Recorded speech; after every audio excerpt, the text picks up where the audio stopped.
वन्देऽहं श्रीगुरुं श्रीयुतपदकमलं श्रीगुरून् वैष्णवांश्च श्रीरूपं साग्रजातं सहगण रघुनाथान्वितं तं सजीवं साद्वैतं सावधूतं परिजनसहितं कृष्णं चैतन्यदेवं श्रीराधा कृष्ण पादानो सहगण ललिता श्रीविशाखान्वितांश्च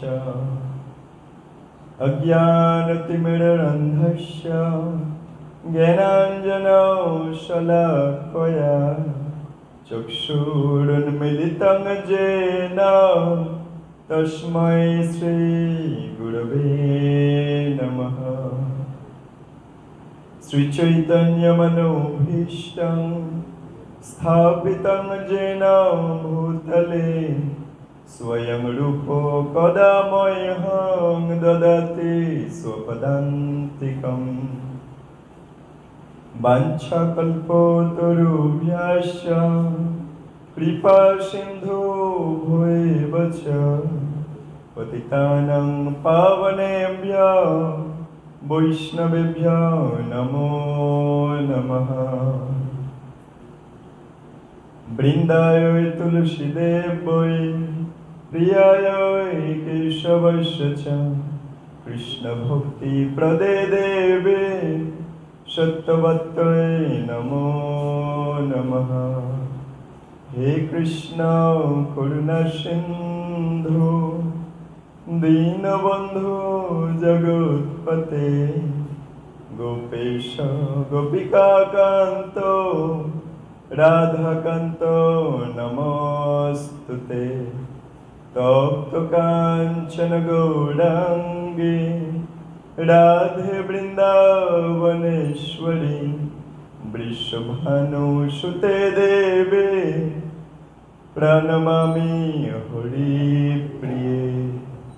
नीलाचल निवासाय नित्याय परमात्मने बलभद्र सुभद्राभ्यां जगन्नाथाय ते नमः। पंचतत्त्वात्मकं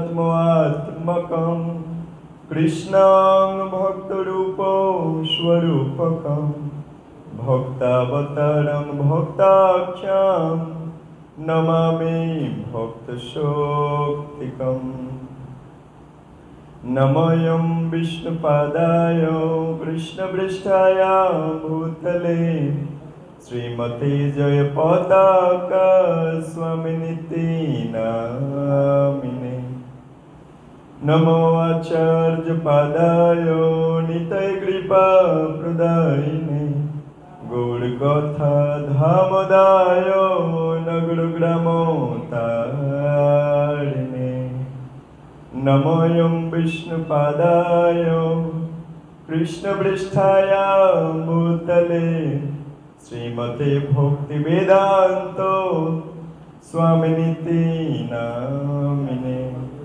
नमस्ते सरस्वते देवे गौरवाणी प्रचारिणे निर्विशेष शून्यवादी पाश्चात्योदेशतारिणे। जय श्री कृष्ण चैतन्य प्रभु नित्यानंद श्री अद्वैत गदाधर श्रीवासदि श्री गौर भक्तवृंद। हरे कृष्ण कृष्ण कृष्ण हरे हरे हरे राम राम राम हरे हरे। ओम नमो भगवते वासुदेवाय ओम नमो भगवते वासुदेवाय ओम नमो भगवते वासुदेवाय। नारायणं नमस्कृत्य नरं चैव नरोत्तमं देवीं सरस्वतीं व्यासं ततो जयमुदीरयेत्। मुखं करोति वाचालं पङ्गुं लङ्घयते गिरिं यत्कृपातमहं वन्दे श्रीगुरुं दीनतारिणं नष्टप्रायेषु अभद्रेषु नित्यं भागवत सेवया भागवते उत्तम श्लोके भक्तिर्भवति नैष्ठिकी। श्री गुरु गौरांग जयत हरि ओम तत्सत्। सर्वाग्रे मदीय पथ प्रदर्शक गुरु शिक्षा गुरु तादेर श्रीचरण कमले ए अधमेर अनंत कोटि षष्टांग दंडवत प्रणाम ज्ञापन करे तत्पश्चात दीक्षा गुरु श्री श्री अजयपद गोस्वामी गुरु महाराजेर श्रीचरण कमले अनंत कोटि दंडवत प्रणाम ज्ञापन करे तादेर अहैतुकी कृपा आशीर्वाद भिक्षा प्रार्थना करछि। तत्पश्चात परम गुरुदेव कृष्ण कृपा श्रीमूर्ति श्रील अभय चरण अरविंद भक्ति वेदांत स्वामी श्रील प्रभुपादेर श्रीचरण कमले षष्ठांग दंडवत प्रणाम ज्ञापन करे तार अहैतुकी कृपा आशीर्वाद भिक्षा प्रार्थना करछि। श्री श्री गुरु परम्परा आचार्य वृंदेर श्रीचरण कमले दंडवत प्रणाम ज्ञापन करे तादेर अहैतुकी कृपा आशीर्वाद भिक्षा प्रार्थना करछि। समवेत वैष्णव वैष्णवी मंडली अनंत कोटि वैष्णव वैष्णवी मंडली पितृ मातृ मंडलीर श्रीचरण कमले अधमेर अनंत कोटि षष्टांग दंडवत प्रणाम ज्ञापन करे आज के श्रीमद् भागवत अध्ययने प्रवेश करार चेष्टा करे निजेर कल्याण एवं हरिगुरु वैष्णवेर सन्तुष्टिर प्रचेष्टा करछि। मात्र भूल त्रुटि मार्जना करबेन। हरि बोल। गतकाल सकाले आमादेर श्रीमद् भागवत अध्ययन हयेछे। विशेष किछु कार्जेर जन्य गतकाल सन्ध्याय श्रीमद् भागवत अध्ययन हयनि। तो ठीक परवर्ती श्लोक थेके आज सकाले आमरा अध्ययन करछि। नारद मुनि ध्रुव महाराज के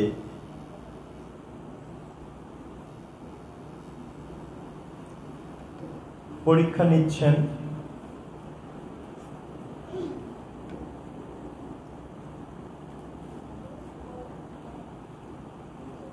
भगवानेर कृपाय नारद मुनि ध्रुव महाराजेर काछे एसेछेन एवं ध्रुव महाराज जे भक्ति जीवने कतटा दृढ़ निश्चल कतटा दृढ़निष्ठ सेई सम्बन्धे परीक्षा निच्छेन श्री नारद मुनि। गतकालकेर अंतिम जे श्लोक छिलो सेखाने नारद मुनि बोलछेन, हे वत्स এই বৃথা প্রচেষ্টা থেকে তুমি নিবৃত্ত হও, এই কাজ সফল হবে না। এই যে তুমি তোমার মায়ের নির্দেশ অনুযায়ী ভগবানকে লাভ করবার জন্য ধ্যান যোগে অধিষ্ঠিত হতে যাচ্ছ, এই বৃথা প্রচেষ্টা থেকে তুমি সরে যাও, এই কাজ সফল হবে না। তোমার পক্ষে এখন গৃহে ফিরে যাওয়াই শ্রেয়স্কর হবে। যখন তুমি বড় হবে তখন ভগবানের কৃপায় তুমি এই যোগ অনুশীলনের সুযোগ পেয়ে যাবে, তখন তুমি এই কার্য সম্পাদন করো। নারদ মুনি বলছে, তুমি এখন ছোট, 5 বছর বালক, ভগবানকে প্রাপ্তির এই ধ্যান যোগ অত্যন্ত কঠিন, তুমি এখন ঘরে চলে যাও, তোমার এখন ওটা করা বৃথা হয়ে যাবে। ভগবানের কৃপায় তুমি যখন বড় হবে তখন তুমি এটা করার আবার সুযোগ পাবে, তাই এখন তুমি বাড়ি চলে যাও। আজকের শ্লোক 33 নম্বর শ্লোক। আমরা রয়েছি চতুর্থ স্কন্দ 8ম অধ্যায়, ধ্রুব মহারাজের গৃহ ত্যাগ ও বন গমন। হরি ওম তৎসৎ, হরি ওম তৎসৎ, হরি ওম তৎসৎ। শ্রী গুরু গৌরাঙ্গের জয় হোক। শ্লোক সংখ্যা 33। যস্য যদ্দৈব বিহিতং স্বতেন সুখ দুঃখয় আত্মানং তোষয়ন দেহি তমসঃ পারমৃচ্ছতি। যস্য যদ্দৈব বিহিতং স্বতেন সুখ দুঃখয় আত্মানং তোষয়ন দেহি তমস পারম ঋচ্ছতে। যস্য যে কেউ, যত যা কিছু, দৈব নিয়তির দ্বারা, বিহিতম নির্ধারিত, স সেই ব্যক্তি, তেন তার দ্বারা, সুখ দুঃখয় সুখ অথবা দুঃখ, আত্মানম আত্মাকে, তোষয়ন সন্তুষ্ট হয়ে, দেহি দেহস্থ আত্মা, তমস অন্ধকারের, পারম পরপারে, ঋচ্ছতি উত্তীর্ণ হয়। নারদমুনি ধ্রুব মহারাজকে বলছে, জীবনের যে কোনো অবস্থাতেই, তা দুঃখদায়ক হোক অথবা সুখদায়ক হোক, পরমেশ্বর ভগবানের পরম ইচ্ছার দ্বারা প্রদত্ত বলে জেনে সন্তুষ্ট থাকা উচিত। এইভাবে যে ব্যক্তি সহিষ্ণু হয়, সে অনায়াসে অজ্ঞানতার অন্ধকার অতিক্রম করতে সক্ষম হয়ে যায়। খুব গুরুত্বপূর্ণ কথা নারদ মুনি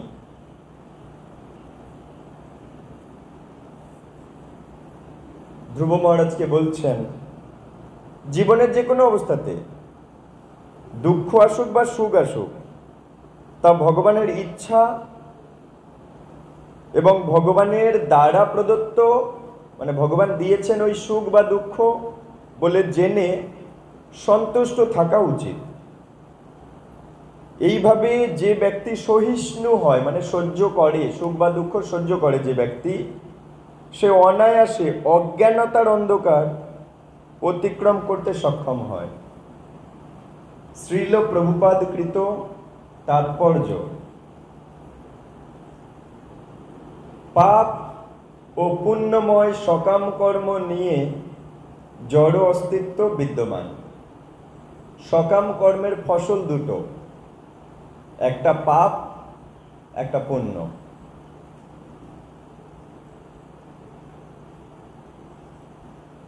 পাপ পুণ্য দুটোই সকাম কর্ম থেকে আমাদের জড় জগতে এই যে অস্তিত্ব, এটা এসেছে পাপ আর পুণ্য এই দুটোর থেকে। মানুষ যতক্ষণ ভক্তি ব্যতীত অন্য কোনো প্রকার কার্যকলাপে লিপ্ত থাকবে, মানে পাপ কর্ম বা পুণ্য কর্ম, মানে সমাজ সেবা, এগুলো পুণ্য কর্ম, এগুলোতে যদি মানুষ লিপ্ত থাকে, ততক্ষণ এই জড় জগতের সুখ দুঃখই হবে তার পরিণাম। পাপ কার্য বা পুণ্য কার্য দুটোই জড় জগতে অস্তিত্ব বাড়িয়ে দেয়, জড় জগতে বারবার জন্ম মৃত্যু করায় পাপ এবং পুণ্য। তাই যতক্ষণ ভক্তি কার্যতে লিপ্ত না হবে, ততক্ষণ এই জড় জগতের সুখ দুঃখই হবে তার পরিণাম। আমরা যখন তথাকথিত জড়জাগতিক সুখে জীবন উপভোগ করি, জড়জগতের সুখে, তথাকথিত সুখ, নকল সুখে যখন আমরা জীবন উপভোগ করি, তখন বুঝতে হবে যে আমাদের পুণ্য কর্মের ফল ক্ষয় হচ্ছে। বলছে কি, আমরা যখন তথাকথিত এই জড়জাগতিক সুখে জীবন উপভোগ করি, তখন বুঝতে হবে আমাদের পুণ্যকর্মের ফল ক্ষয় হচ্ছে। যত জড়জাগতিক সুখ নেব, তত আমাদের পুণ্যকর্মের ফলগুলো ক্ষয় হচ্ছে। আর যখন আমরা দুঃখ ভোগ করি, তখন বুঝতে হবে আমাদের পাপ কর্মের ফল ক্ষয়ে যাচ্ছে। পাপ অথবা পুণ্যকর্মজনিত সুখ দুঃখের প্রতি আসক্ত না হয়ে আমরা যদি অজ্ঞানের বন্ধন থেকে মুক্ত হতে চাই, তাহলে যে অবস্থাতেই থাকি না কেন তা ভগবানের ইচ্ছা বলে স্বীকার করে নিতে হবে। এইভাবে আমরা যদি পরমেশ্বর ভগবানের শরণ গ্রহণ করি, তাহলে আমরা এই সংসার বন্ধন থেকে মুক্ত হতে পারব। খুব গুরুত্বপূর্ণ তাৎপর্য শ্রীল প্রভুপাদ এখানে আমাদের ভেঙে বলে দিলেন। পাপ পুণ্য দুটোই কিন্তু জড়জগতে বন্ধনের মূল কারণ। বিভিন্ন পুণ্য কর্ম করলে, সমাজ সেবা যেগুলো, দান, লেপ দান, কম্বল দান, ছাতা দান, বস্ত্র দান, কিন্তু ভগবানকে চেনে না। এর ফলে কি হয়? ওই পুণ্য ফল রূপী সুখ ভোগ করবার জন্য আবার তার জন্ম হবে। পাপ কর্ম আছে, আমিষ, নেশা, দ্রুত ক্রীড়া, অবৈধ সঙ্গ, এগুলো করলে পাপ জমা হয়। সেই পাপের ফল দুঃখ ভোগ করবার জন্য আবার আমাদের জন্ম নিতে হবে। কিন্তু কেউ যদি ভগবানের সেবা, গুরুদেবের সেবা, বৈষ্ণব সেবা, ভক্তির এই পথকে ধরে ফেলে, তাহলে তার পাপ এবং পুণ্য দুটোই ভস্মীভূত হয়ে যায় এবং সে চিরতরে ভগবানের কাছে ফেরত যেতে পারে, সংসার বন্ধন থেকে মুক্ত হয়ে যেতে পারে। এইভাবে সে যদি ভগবানের শরণাগত হয়ে তার সেবা স্বীকার করে। পরবর্তী শ্লোক, শ্লোক সংখ্যা 34। গুণ অধিকাত মুদম লিপ্সেত অনুক্রোশম গুণ অধমা মৈত্রীম সমানাদ অনিচ্ছেত নতাপৈ অভিভূয়তে। গুণ অধিকাত মুদম লিপ্সেত অনুক্রোশম গুণ অধমা মৈত্রীম সমানাদ অনিচ্ছেত নতাপৈ অভিভূয়তে। যিনি গুণ অধিকাত, যিনি অধিক গুণবান, মুদম আনন্দ, লিপ্সেত অনুভব করা উচিত, অনুক্রোশম দয়া, গুণ অধমাত কম গুণ সম্পন্ন ব্যক্তি। গুণ অধিকাত, গুণ অধমাত। গুণ অধিকাত যিনি অধিক গুণবান, গুণ অধমাত কম গুণ সম্পন্ন ব্যক্তি। মৈত্রীম বন্ধুত্ব, সমানাত সমান গুণ সম্পন্ন ব্যক্তির প্রতি, সমানাত সমান গুণ সম্পন্ন ব্যক্তির প্রতি। অনিচ্ছেদ ইচ্ছা করা উচিত, ন না তাপই ক্লেশের দ্বারা, অভিভূয়তে অভিভূত হন। নারদ মুনি ধ্রুব মহারাজকে বলছে, সকলেরই কর্তব্য নিজের থেকে অধিক গুণ সম্পন্ন ব্যক্তিকে দর্শন করে অত্যন্ত আনন্দিত হওয়া, নিজের থেকে কম গুণ সম্পন্ন ব্যক্তিকে দর্শন করে তার প্রতি কৃপা পরায়ণ হওয়া এবং নিজের সমান গুণযুক্ত ব্যক্তির সঙ্গে মৈত্রী স্থাপন করা। তাহলে এই জড়জগতের ত্রিতাপ দুঃখ কখনোই তাকে অভিভূত করতে পারবে না। খুব গুরুত্বপূর্ণ শ্লোক নারদ মুনি এখানে বলছে যে আমাদের চেয়ে অধিক গুণ সম্পন্ন ব্যক্তির সাথে আমার আচরণ কেমন হবে, আমার সাথে কম গুণ সম্পন্ন ব্যক্তির সাথে আমার আচরণ কেমন হবে, আমার সাথে সমতুল্য ব্যক্তির সাথে আমার আচরণ কেমন হবে, এবং এই তিন আচরণ মেনে চললে আমার কি লাভ হবে তা বলছেন শ্রী আমাদের নারদ মুনি। গুণ অধিকাত মুদম লিপ্সেত অনুক্রোশম গুণ অধমাত। গুণ অধিকাত মুদম লিপ্সেত, গুণ অধিকাত যিনি অধিক গুণবান, মুদম লিপ্সেত আনন্দ অনুভব করা উচিত।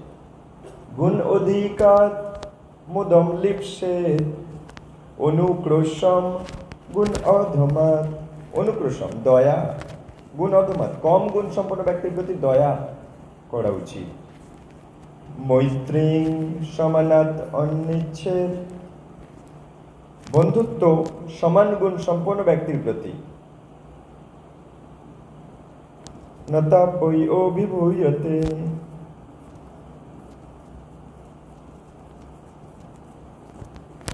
তা বলছে সকলের কর্তব্য নিজের থেকে অধিক গুণ সম্পন্ন ব্যক্তিকে দর্শন করে অত্যন্ত আনন্দিত হওয়া। নিজের থেকে কম গুণ সম্পন্ন ব্যক্তি, তাকে দর্শন করে তার প্রতি কৃপা করা উচিত যে ওকে কি করে উন্নত করা যায়। এবং নিজের সমান গুণযুক্ত ব্যক্তির সঙ্গে মৈত্রী স্থাপন করা। নিজের সমতুল্য গুণযুক্ত ব্যক্তি হলে তার সাথে বন্ধুত্ব করতে হয়। তাহলে কি লাভ? তাহলে এই জড়জগতের ত্রিতাপ দুঃখ কখনোই তাকে অভিভূত করতে পারবে না। অর্থাৎ সে এই জড়জগতেই বাস করবে, কিন্তু এই জড়জগতের ত্রিতাপ দুঃখ তাকে কিছু করতে পারবে না, ছুঁতে পারবে না। কেমন আচরণ? আমার চেয়ে অধিক গুণ সম্পন্ন ব্যক্তি হলে তাকে দর্শন করে আনন্দিত হওয়া উচিত। আমার চেয়ে কম গুণ সম্পন্ন ব্যক্তি, তাকে দর্শন করে কৃপা পরায়ণ হওয়া উচিত, কি করে তার প্রতি দয়া করা যায়। আর আমার সমগুণ সম্পন্ন ব্যক্তি হলে তার সাথে বন্ধুত্ব। এই তিনটে আমি আচরণ করলে জড়জগতের ত্রিতাপ ক্লেশ তাকে অভিভূত করতে পারবে না। নারদ মুনি বলে দিলেন, গুরু পরম্পরা আচার্যের, যে সমস্ত আচার্যেরও গুরু যাকে বলা হয়, সেই নারদ মুনি শিক্ষা দিচ্ছে জড়জগতে থাকা অবস্থায় ভৌতিক, দৈবিক, আধ্যাত্মিক এই তিন ক্লেশ আমাকে ছুঁতে পারবে না। এমন কোন সিচুয়েশন অবলম্বন করলে এই তিন রকম ক্লেশ আমায় ছুঁতে পারবে না, সেটা নারদ মুনি এখানে পরিষ্কারভাবে বলে দিলেন। গুণাধিকাত মুদম লিপ্সেত অনুক্রোশম গুণ অধমা মৈত্রীম সমানাত অনিচ্ছেদ নতাপৈ অভিভূয়তে। শ্রীল প্রভুপাদকৃত তাৎপর্য বলছে, সাধারণত আমরা যখন আমাদের থেকে অধিক গুণ সম্পন্ন কাউকে দেখি তখন আমরা তার প্রতি হিংসে করি। যখন আমরা আমাদের থেকে কম গুণ সম্পন্ন কাউকে দেখি তখন তাকে অবহেলা করি। এবং যখন আমরা আমাদের সমান গুণ কাউকে দেখি তখন আমরা তাদের কার্যকলাপে গর্বে অত্যন্ত গর্বিত হই। এটাই হচ্ছে সমস্ত দুঃখ দুর্দশার মূল কারণ।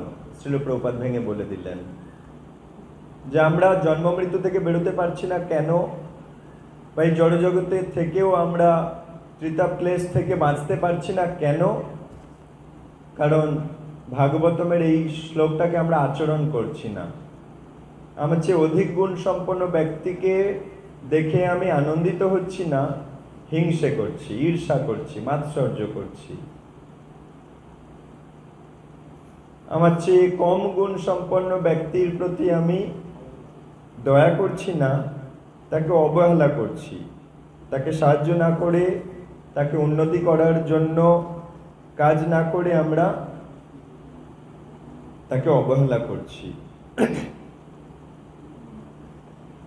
যেমন শ্রীল প্রভুপাদ জগতে সমস্ত এই কম গুণ সম্পন্ন ব্যক্তিদের প্রতি কত পরিশ্রম করেছেন তাদেরকে উন্নত বানানোর জন্য। গুরু মহারাজরা, আচার্য বৃন্দরা, প্রচারক বৃন্দরা কত কষ্ট করছেন তাদের চেয়ে কম গুণ সম্পন্ন ব্যক্তিদেরকে উন্নীত স্তরে তোলার জন্য, উন্নয়ন করার জন্য। তাই আমাদের উচিত যে আমাদের চেয়ে কম গুণ সম্পন্ন ব্যক্তিদের প্রতি অবহেলা না করে তাদের প্রতি দয়া করা, কৃপা করা, যাতে করে তাদেরও আধ্যাত্মিক উন্নতি হয়, তারাও আনন্দের এই ভক্তির জগৎকে ধরতে পারে। আর যখন আমরা আমাদের সমান গুণ কাউকে দেখি তখন আমরা আমাদের কার্যকলাপের গর্বে অত্যন্ত গর্বিত হই। এটা হচ্ছে আমাদের দুঃখের কারণ। এটা হচ্ছে সমস্ত দুঃখ দুর্দশার মূল কারণ। তাই মহর্ষি নারদ ভক্তদের আদর্শ আচরণের উপদেশ দিয়েছেন। নারদ মুনি ভক্তদের আচরণ কেমন হওয়া উচিত উপদেশ দিচ্ছেন। অধিক গুণ সম্পন্ন ব্যক্তির প্রতি ঈর্ষা না করে প্রীতিপূর্বক তাকে স্বাগত জানানো উচিত।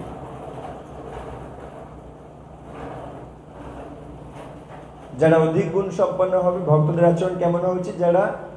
দেখবো আমার চেয়ে অধিক গুণ সম্পন্ন ব্যক্তি, তার প্রতি প্রীতিপূর্বক তাকে স্বাগত জানানো উচিত, আনন্দের সাথে তাকে স্বাগত জানানো উচিত। কম গুণ সম্পন্ন ব্যক্তির প্রতি পীড়াদায়ক না হয়ে তাদের প্রতি কৃপা পরায়ণ হওয়া উচিত, যাতে তারা উপযুক্ত স্তরে নিজেদেরকে উন্নীত করতে পারে। আর সমগুণ সম্পন্ন ব্যক্তির সঙ্গে সাক্ষাৎ হলে তাদের সামনে নিজের কার্যকলাপের জন্য গর্বিত না হয়ে তাদের সঙ্গে বন্ধুর মতো আচরণ করা উচিত। কৃষ্ণকে ভুলে যাওয়ার ফলে দুঃখ দুর্দশায় জর্জরিত সাধারণ মানুষদের প্রতি সকলের কর্তব্য কৃপা পরায়ণ হওয়া। প্রভুপাদ বলছেন, যে সমস্ত জীব কৃষ্ণকে ভুলে গেছে তাদেরকে কৃষ্ণ স্মরণ করিয়ে কৃষ্ণ ভক্তি জীবনে আনার জন্য আমাদের পরিশ্রম করতে হবে। এটাই তাদের প্রতি দয়া। আমি যদি এই দয়া তাদের প্রতি করব না, তাহলে আবার আমরা সেই ত্রিতাপ দুঃখে দুঃখী হব। এইভাবে আচরণ করলে মানুষ এই জগতেই সুখী হয়ে যাবে এবং পরের জগৎ চিন্ময় জগতে চলে যেতে পারবে। তাই শ্রীল প্রভুপাদ এখানে জোর দিচ্ছেন, যারা কৃষ্ণকে ভুলে গেছে সেই সমস্ত জীবদেরকে কৃষ্ণ শিক্ষা দান করার জন্য আমাদের পরিশ্রম করা উচিত, যাতে করে তারা আবার কৃষ্ণকে চিনতে পারে। আমাকে কেউ কৃপা করেছিল বলে আমি কৃষ্ণকে চিনেছি, এখন আমার কর্তব্য অন্য কাউকে কৃপা করা, যাতে করে সেও কৃষ্ণকে চিনতে পারে এবং নিজেকে উন্নত করতে পারে। এইভাবে যদি আমরা আচরণ করব, তাহলে এই জড়জগতেই আমরা সুখী হতে পারবো, 3 রকম দুঃখ আমাদের ছুঁতে পারবে না। পরবর্তী শ্লোক এবারে খুব গুরুত্বপূর্ণ। ধ্রুব উবাচ, ধ্রুব এবারে বলবেন কিছু কথা নারদ মুনির সাথে। শ্লোক 35। ধ্রুব উবাচ, স অয়ম সম ভগবতা সুখ দুঃখ হত আত্মনাম দর্শিত কৃপয়া পুংসাম দুর্দশ অস্মৎ বিধৈ তুজ।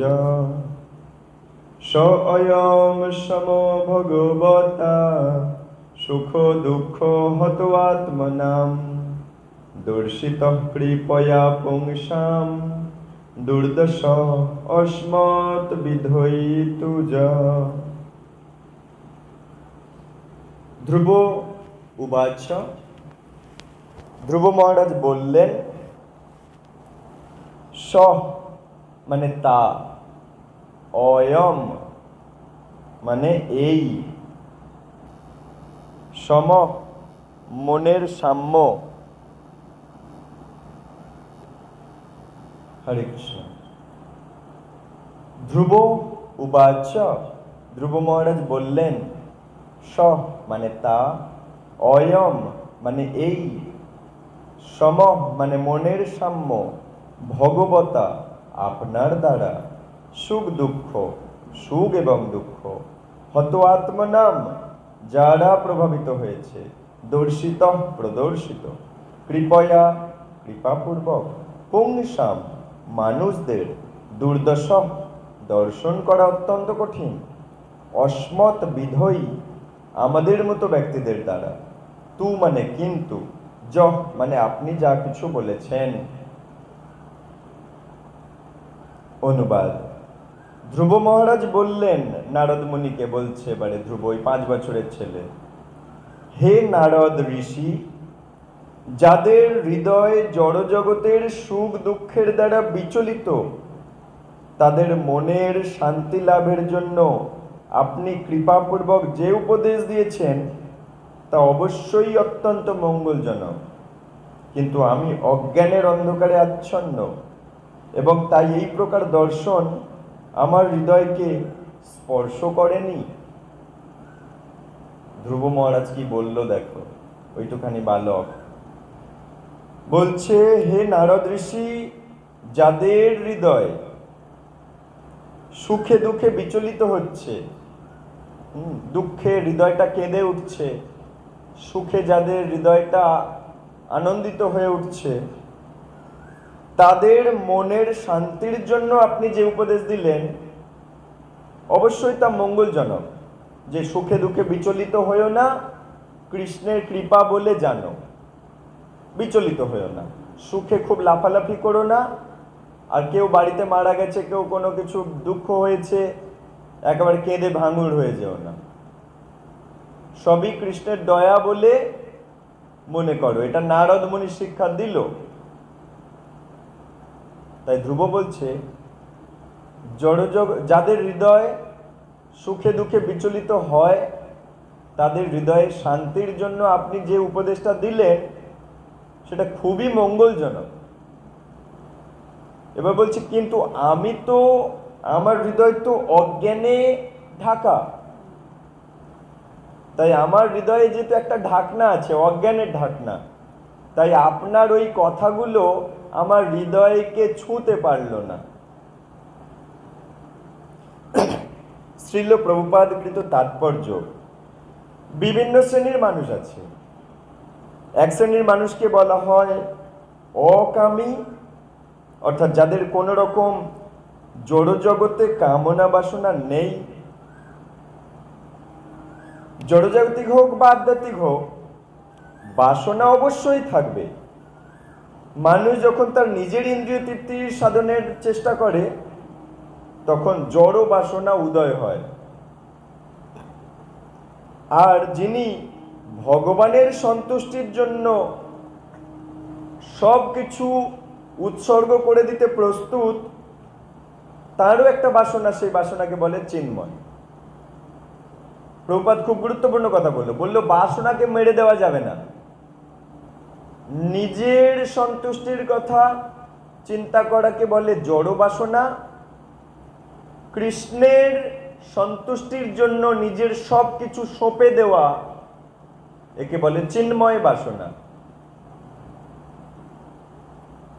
মহাত্মা নারদের উপদেশ ধ্রুব মহারাজ নেয়নি, কারণ জড়জাগতিক বাসনা নিরস্ত করার এই উপদেশ পালনে তিনি নিজেকে অযোগ্য বলে মনে করছে। বলছে, হে নারদ মুনি, আপনার এই উপদেশ অবশ্যই মঙ্গলজনক, কিন্তু পালন করার জন্য আমি অযোগ্য। কিন্তু এই কথা সত্য নয় যে যাদের জড় বাসনা রয়েছে তারা ভগবানের আরাধনা করতে পারবে না, এটাও আবার ঠিক না। জড় বাসনা আছে তাই বলে কৃষ্ণ সেবা করতে পারবে না তা নয়, কৃষ্ণ সেবা তারা করতে পারবে। ধ্রুব মহারাজের জীবন কাহিনীর এটাই হচ্ছে মূল শিক্ষা। ধ্রুব মহারাজেরও জড় বাসনা আছে। ও বলছে, আমার জড় বাসনা আছে এবং আমার হৃদয়টা অজ্ঞানের অন্ধকারে ঢাকনা পড়ে আছে। তাই আপনার এই উপদেশ মেনে চলার ক্ষেত্রে আমি অযোগ্য। ধ্রুব মহারাজের জীবন কাহিনীর এটাই হচ্ছে মূল শিক্ষা। তিনি স্পষ্টভাবে স্বীকার করেছেন তার হৃদয় জড় বাসনায় পূর্ণ।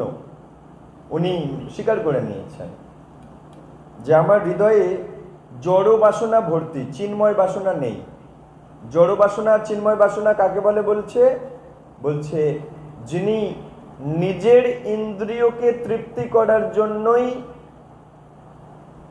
কামনা বাসনা করছেন, তাকে বলে জড় বাসনা। আর যিনি কৃষ্ণকে খুশি করার জন্য সব কিছু সঁপে দিচ্ছে, নিজের পরিশ্রম, নিজের অর্থ, নিজের সময়, নিজের আয়ু, নিজের সম্পত্তি, টাকা পয়সা, বাড়ি গাড়ি জমি সব কিছু কৃষ্ণকে খুশি করার জন্য সঁপে দিচ্ছে যিনি, তার বাসনাকে বলে চিন্ময় বাসনা। এই চিন্ময় বাসনায় যিনি আছেন তিনি যাবেন গোলক বৃন্দাবন। আর যিনি নিজের ইন্দ্রিয় তৃপ্তির জন্য সবকিছু রেখে দিচ্ছেন, কৃষ্ণকে দিচ্ছেন না, তাকে বলে জড় বাসনা। তিনি আবার পুনরায় এই জগতে জন্ম নেবেন। ধ্রুব মহারাজের জীবন কেমন না, ধ্রুব মহারাজ ভগবানের আরাধনা করছে ঠিকই, নিজের কথা চিন্তা করে। তাই বলছে যারা সকাম কর্মী, যারা কেবল নিজের কথা চিন্তা করছে, তারা যে তাই বলে ভগবানের সেবা করতে পারবে না তা নয়, ভগবানের মহিমা গাইতে পারবে না, ভগবানের ভক্ত হতে পারবে না তা নয়। ধ্রুব মহারাজও জড় বাসনায় যুক্ত, কিন্তু ভগবানের আরাধনা করছে। এর ফলে কি লাভ? না ওই জড় বাসনা একদিন নাশ করে দেবে ভগবান, দিয়ে চিন্ময় বাসনার উদয় ঘটাবে।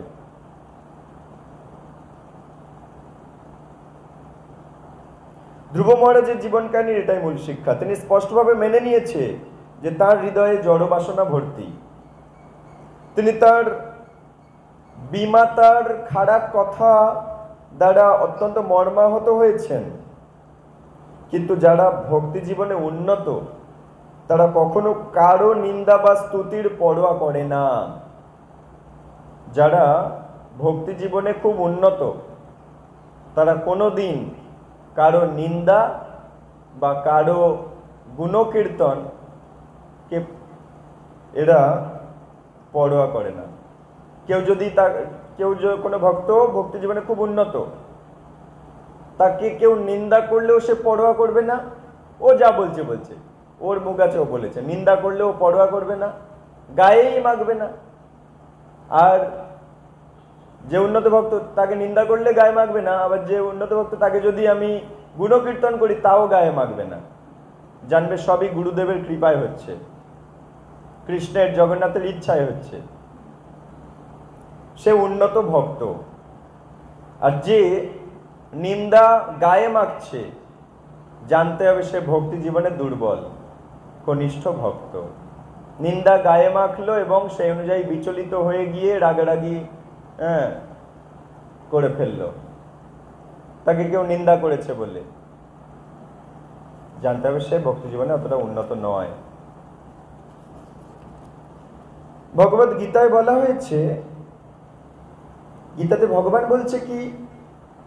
বলছে প্রকৃতপক্ষে আধ্যাত্মিক জীবনে উন্নত যারা ভক্তি জীবনে খুব উন্নত, তারা জড়জগতের এই সুখ দুঃখে বিচলিত হবে না, সম্মান বা অপমানে বিচলিত হবে না। জানতে হবে তারা উন্নত ভক্ত। এবার নিজের সাথে নিজের পরীক্ষা করা যায় এর থেকে, যে আমি উন্নত ভক্ত নাকি কনিষ্ঠ ভক্ত। কেউ আমাকে অপমান করলো, নিন্দা করলো, কিন্তু আমি খুব বিচলিত হয়ে গেলাম, রাগারাগি, মারামারি, কাটাকাটি, পেটাপেটি করা চালু করে দিলাম। জানতে হবে আমি ভক্তি জীবনে একদম ছোট বাচ্চা ছেলে। কিন্তু কেউ আমায় নিন্দা করলো, আমি তার প্রতি পরোয়াই করলাম না। ওর মুখ আছে, ও নিন্দা করেছে, ওর কর্মে ও ভুগবে। তাহলে তখন আমি নিজেকে চেক করতে পারবো যে হ্যাঁ, আমি ভক্তি জীবনে একটু হলেও এগোতে পেরেছি। ধ্রুব মহারাজ স্পষ্টভাবে মেনে নিয়েছে তিনি জড়জাগতিক সুখ দুঃখের অতীত নন। বলছে আমি জড়জাগতিক সুখ দুঃখেই বিচলিত, আমার হৃদয়টা অজ্ঞানের অন্ধকারে ঢাকনা, জড় কামনা বাসনায় ঢাকনা দেওয়া। তার বিশ্বাস ছিল নারদ মুনির উপদেশ খুব মূল্যবান, তবুও তিনি তা গ্রহণ করতে পারেননি, স্বীকার করে নিয়েছে। বলেছে হ্যাঁ, আপনার উপদেশ খুব মঙ্গল, কিন্তু আমি ওটা গ্রহণ করতে অযোগ্য। এখানে প্রশ্ন উঠছে, জড় বাসনাগ্রস্ত ব্যক্তিরা ভগবানের পূজা করা যোগ্য কি না? এর উত্তর হচ্ছে সকলেই ভগবানের পূজা করার যোগ্য। সবাই ভগবানের পূজা করার যোগ্য, কারণ ভগবান সবার। কারো যদি জড়জাগতিক বহু কামনা বাসনা থেকেও থাকে, তাহলেও তার উচিত ভক্তির সাথে ভগবান শ্রীকৃষ্ণের আরাধনা করা। যিনি কৃপা করে সবার বাসনা পূর্ণ করে দেন, তার আরাধনা করা উচিত। এই বর্ণনা থেকে অত্যন্ত স্পষ্টভাবে বোঝা গেল পরমেশ্বর ভগবানের আরাধনা থেকে কেউই বঞ্চিত নয়। তাই কাউকে বঞ্চিত করবেন না ভগবানের সেবা কাজ থেকে, যে তুমি এটার যোগ্য নও বলে তাকে কষ্ট দিয়ে বের করে দেওয়া উচিত না। ভগবানের সেবা কাজে সবাই যোগ্য। তার হৃদয়ে যতই কামনা বাসনা থাকুক না কেন, তাকে গোবিন্দ সেবায় লাগাতে হবে। তাহলে কি হবে, একদিন তার কামনা বাসনা সব পূর্ণ হয়ে গিয়ে সে ভগবানকে সন্তুষ্টির জন্য নিজের জীবন সঁপে দিতে পারে।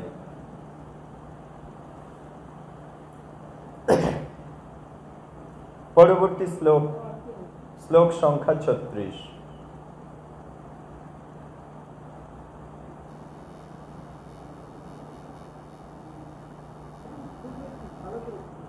পরবর্তী শ্লোক, শ্লোক সংখ্যা 36। তথাপি মে অবিনীতস্য ক্ষত্রম ঘোরম উপেয়ুষঃ সুরুচ্চা দুর্বচঃ বানৈ ন ভিন্নে শ্রয়তে হৃদি। অথপি মে অবিনীতস্য ক্ষত্রম ঘোরম উপেয়ুষঃ সুরুচ্চা দুর্বচঃ বানৈ ন ভিন্নে শ্রূয়তে হৃদি। অথ অপি অতএব, মে আমার, অবিনীতস্য বিনীত নয়, ক্ষাত্রম ক্ষত্রিয় ভাব, ঘোরম অসহিষ্ণু, উপেয়ুষঃ প্রাপ্ত, সুরুচ্চঃ রানী সুরুচির, দুর্বচ দুরুক্তি, বানৈ বানের দ্বারা, ন না ভিন্নে বিদ্ধ হয়ে, শ্রয়তে বিরাজমান, হৃদি হৃদয়ে।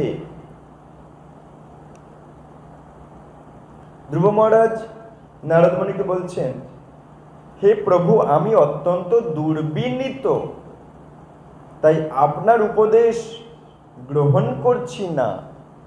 দুর্বিনীত, হ্যাঁ, আমি বিনীত নই, তাকে বলে দুর্বিনীত।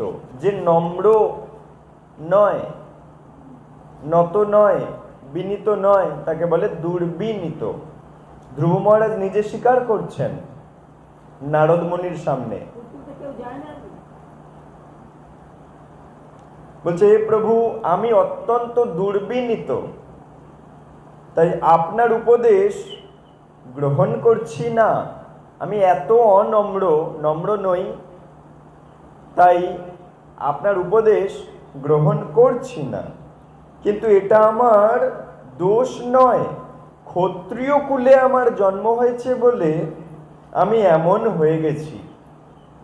ধ্রুব স্বীকার করছে, ক্ষত্রিয়ের বংশে আমার জন্ম, তো সেই জন্য আমি নম্র নই, আমি দুর্বিনীত, তাই আপনার উপদেশ আমি নিচ্ছি না। ক্ষত্রিয় কুলে জন্মগ্রহণ করার ফলে আমি এমন হয়ে গেছি, আমার বিমাতা সুরুচি তার দুরুক্তিরূপ বাণের দ্বারা আমার হৃদয়কে বিদ্ধ করে দিয়েছেন। তাই আপনার মূল্যবান উপদেশ আমার হৃদয়ে স্থান পাচ্ছে না। বলছে, আমার হৃদয়টা বিদ্ধ করে দিয়েছে আমার বিমাতা, নাম সুরুচি, আর নিজের মাতার নাম সুনীতি।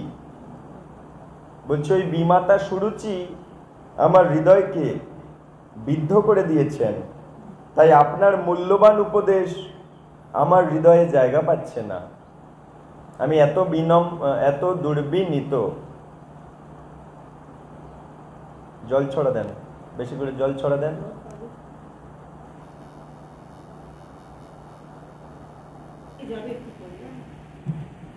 ধ্রুব মহারাজ বলছে, আমি অত্যন্ত দুর্বিনীত, তাই আপনার উপদেশ গ্রহণ করছি না। কিন্তু এটা আমার দোষ নয়, ক্ষত্রিয় কুলে জন্ম নিয়েছি, তো সেই জন্য এটা হচ্ছে।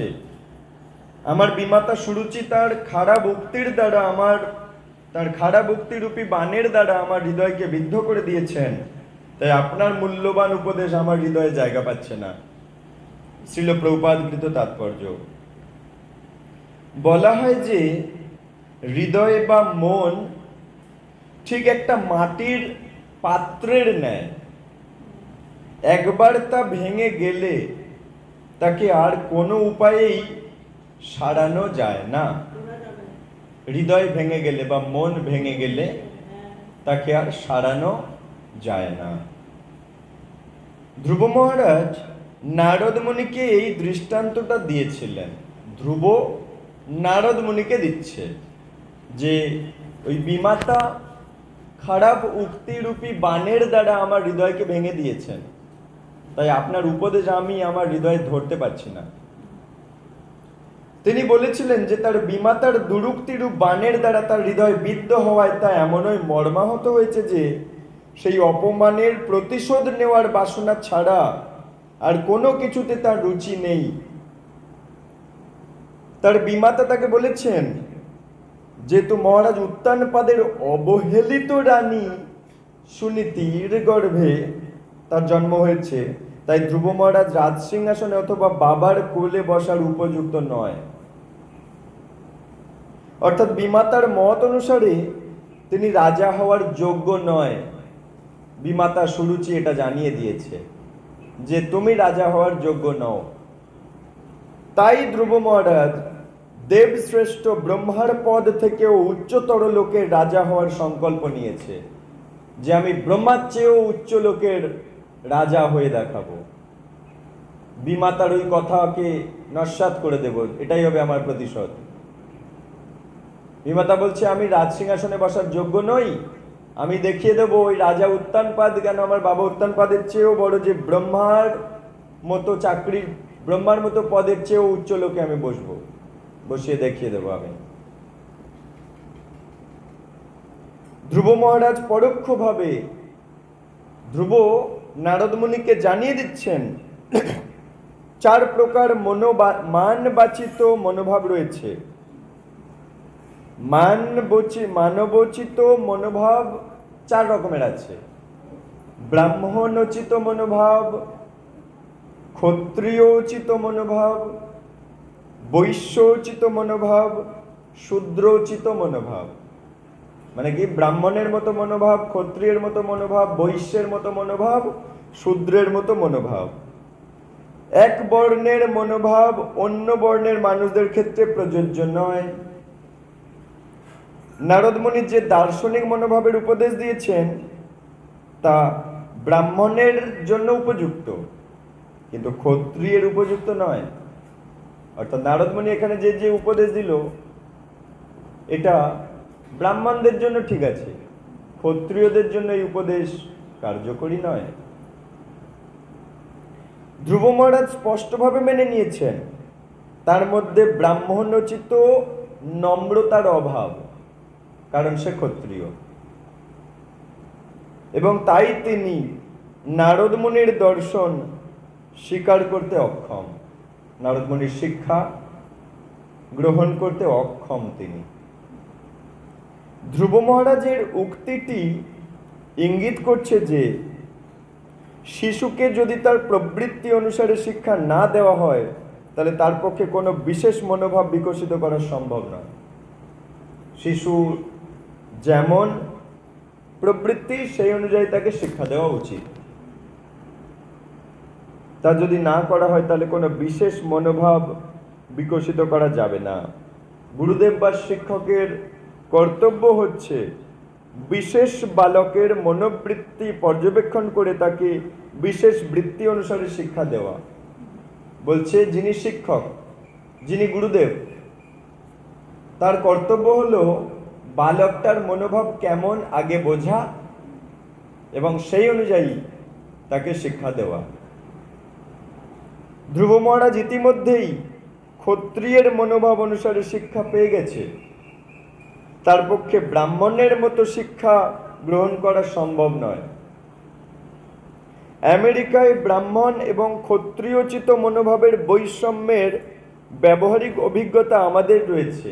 বলছে প্রবাদ, বলছে আমেরিকাতে ব্রাহ্মণ ক্ষত্রিয় এরকম মনোভাবের বৈষম্যের ব্যবহারিক অভিজ্ঞতা আমাদের আছে। যে সমস্ত আমেরিকান বালকেরা শূদ্রের মতো শিক্ষা লাভ করেছে তারা রণভূমিতে যুদ্ধ করার জন্য উপযুক্ত নয়। কি বলছে শোনো, বলছে আমেরিকায় যে সমস্ত ছেলেরা শূদ্রের মতো মানে চাকর খাটার মতো শিক্ষা পেয়েছে তারা যুদ্ধ করার উপযুক্ত নয়। তাই যখন তাদের সেনাবাহিনীতে যোগদান করার জন্য ডাকা হয় তখন তারা আসে না, কারণ তাদের মনোভাব যুদ্ধেও করার মতো নয়, ক্ষত্রিয়ের মতো মনোভাব নয়, অপরের চাকর খাটার মতো তাদের মনোভাব, শূদ্রোচিত মনোভাব। তাই তারা যুদ্ধে যোগদান করতে ডাকলে তারা আসে না। সমাজে এটাই হচ্ছে মহা অসন্তোষের মূল কারণ। বালকদের ক্ষত্রিয়োচিত মনোভাব না থাকার অর্থ এই নয় যে তারা ব্রাহ্মণোচিত গুণাবলীতে শিক্ষিত হয়েছে, তাদের শূদ্রের শিক্ষা দেওয়া হয়েছে। তার ফলে নিরাশ হয়ে তারা সবাই হিপি হয়ে যাচ্ছে। সে আমেরিকান ছেলেদেরকে চাকর হতে শিক্ষা দেওয়া হচ্ছে, শূদ্র হতে শিক্ষা দেওয়া হচ্ছে, সেই জন্য তারা নিরাশ হয়ে যাচ্ছে। নিরাশ হয়ে গিয়ে তারা হিপি হয়ে গেছে। কিন্তু তাদের শূদ্রত্বের সর্বনিম্ন স্তরে অধঃপতিত হওয়া সত্ত্বেও কৃষ্ণ ভাবনামৃত আন্দোলনে যোগ দেওয়ার সঙ্গে সঙ্গে তাদের মধ্যে ব্রাহ্মণোচিত গুণাবলী লাভের শিক্ষা পেয়ে যাচ্ছে তারা। তাহলে কি বলছে দেখো, আমেরিকান শিক্ষা এমন শিক্ষা হয়ে গেছিল ওই সময়ে, সমস্ত বাচ্চাদেরকে তাদের মধ্যে ব্রাহ্মণের মনোভাব, ক্ষত্রিয়ের মনোভাব, বৈশ্যের মনোভাব নাকি শূদ্রের মনোভাব যাচাই করা হয়নি, সবাইকেই শূদ্রের মতো শিক্ষা দেওয়া হচ্ছে, যার ফলে তারা নিরাশ হয়ে গেছে। তাদের যেমন শিক্ষা চাহিদা সেই শিক্ষা তারা পাচ্ছে না। কেউ ব্রাহ্মণের মতো খুব উচ্চ শিক্ষায় শিক্ষিত হতে চায়, অপরকে শিক্ষা দান করতে চায়, সৎ পবিত্র জীবন যাপন করতে চায়, কিন্তু তাকে শূদ্রের মতো জীবনের শিক্ষা দেওয়া হয়েছে, তাই নিরাশ হয়ে হিপি হয়ে গেছে। এই রকম হিপিদেরকে, যারা শূদ্রের শিক্ষা পেয়ে ঘুরে বেড়াচ্ছিল, সেই হিপিদেরকে যেই মাত্র কৃষ্ণ ভাবনামৃতে যোগদান করানো হয়েছে অমনি তারা চচ্চড় করে ব্রাহ্মণের মতো পবিত্র, ব্রাহ্মণের মতো শিক্ষা লাভ করে নিয়েছে এবং হিপি থেকে হ্যাপি হয়ে গেছে, খুশি হয়ে গেছে তারা।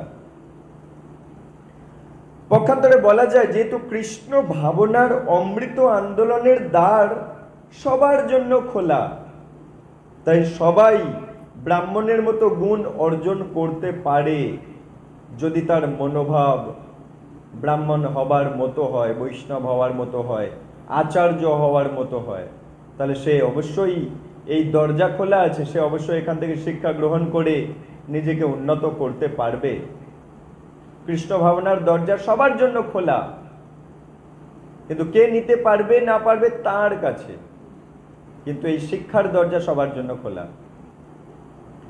বর্তমান সময়ে এটা সবচাইতে বড় প্রয়োজন, কারণ এখন প্রকৃতপক্ষে কোনো ব্রাহ্মণ বা ক্ষত্রিয় নেই বললেই চলে। কেবল রয়েছে কিছু ব্যবসাদারী বৈশ্য, আর অধিকাংশ মানুষই হচ্ছে চাকর বা শূদ্র, চাকরির অন্বেষণ করে। ব্রাহ্মণ, ক্ষত্রিয়, বৈশ্য এবং শূদ্র, এই চারটি বর্ণে সমাজকে ভাগ করার পন্থাটা খুবই বিজ্ঞানসম্মত। মানব সমাজ রূপ শরীরে, মানব সমাজকে যদি মনে করি একটা শরীর, মানব সমাজকে যদি মনে করি একটা শরীর, সেই শরীরে ব্রাহ্মণ বা যারা কৃষ্ণ শিক্ষা দান করেন তারা হচ্ছে মানব সমাজের মাথা। ক্ষত্রিয় যারা, তারা হচ্ছে এই মানব সমাজের বাহু। বৈশ্যরা, যারা ব্যবসা বাণিজ্য, গোপালন, চাষবাস করেন, তারা হচ্ছে এই মানব সমাজ রূপী শরীরের উদর। এবং শূদ্ররা হচ্ছে মানব সমাজ রূপী শরীরের পা। বর্তমান সময়ে সেই শরীরটিতে পা রয়েছে আর উদর রয়েছে। এবারে বর্তমান সমাজের সম্বন্ধে লিখছে শ্রীল প্রভুপাদ, বলছে বর্তমান মানব সমাজ রূপী শরীরে পা রয়েছে, মানে অধিক পরিমাণে শূদ্র আছে, আর উদর আছে, মানে অধিক পরিমাণে ব্যবসায়ী আর কৃষক আছে, কিন্তু তাতে মাথা নেই। সমাজকে কৃষ্ণ শিক্ষা দান করবে এমন ব্রাহ্মণ, এমন বৈষ্ণব এই মানবরূপী সমাজের শরীরে মাথা নেই। মানে আদর্শ ব্রাহ্মণ যে কিনা কৃষ্ণ শিক্ষা দান করবে, এই রকম শিক্ষক রূপী মাথা সমাজে নেই, অথবা এই মানবরূপী সমাজে বাহু নেই, মানে ক্ষত্রিয় নেই। এবং তাই এই সমাজের সব কিছুই ওলট পালট হয়ে গেছে, কারণ মাথা নেই, মানে কৃষ্ণ শিক্ষা যারা দান করবে এমন ব্যক্তি নেই এই জগতে। ব্রাহ্মণদের কাজ কৃষ্ণ শিক্ষা দান করা, কিন্তু তারা হাত গুটিয়ে নিয়েছে। এই অধঃপতিত মানব সমাজকে বলছে, এই সমাজটা কেমন? অধঃপতিত মানব সমাজ। এই মানব সমাজকে আধ্যাত্মিক চেতনার স্তরে উন্নত করার জন্য ব্রাহ্মণোচিত গুণাবলীর পুনরায় প্রতিষ্ঠা করা একান্ত দরকার। তাই শ্রীল প্রভুপাদ সমস্ত পৃথিবী ঘুরে ব্রাহ্মণ, উপযুক্ত ব্রাহ্মণ বানানোর কাজ করতেন, যেটা কিনা সমাজের মাথা তৈরির কাজ। যারা কিনা এই শিক্ষা লাভ করে অপরকে শিক্ষা দান করবে, সমাজকে সুস্থ স্বাভাবিক সমাজ বানাবে। তাই শ্রীল প্রভুপাদ গোটা জগৎ ঘুরে অত্যন্ত নিম্ন স্তরের মানুষকে কৃষ্ণ শিক্ষা দান করে তাদেরকে কৃষ্ণ শিক্ষা দানের আচার্য বা ব্রাহ্মণ বানাতেন শ্রীল প্রভুপাদ। এইভাবে সমাজ কল্যাণ করতেন শ্রীল প্রভুপাদ। পরবর্তী শ্লোক, শ্লোক সংখ্যা 37। পদম ত্রিভুবন উৎকৃষ্টম জিগীষো সাধু বর্তমে ব্রূহি অস্মদ পিতৃভি ব্রহ্মণ অন্যৈ ওপি অনধিষ্ঠিতম। পদম ত্রিভুবন উৎকৃষ্টম জিগীষো সাধু বর্তমে ব্রূহি অস্মদ পিতৃভি ব্রহ্মণ অন্যৈ ওপি অনধিষ্ঠিতম। পদম মানে পদ,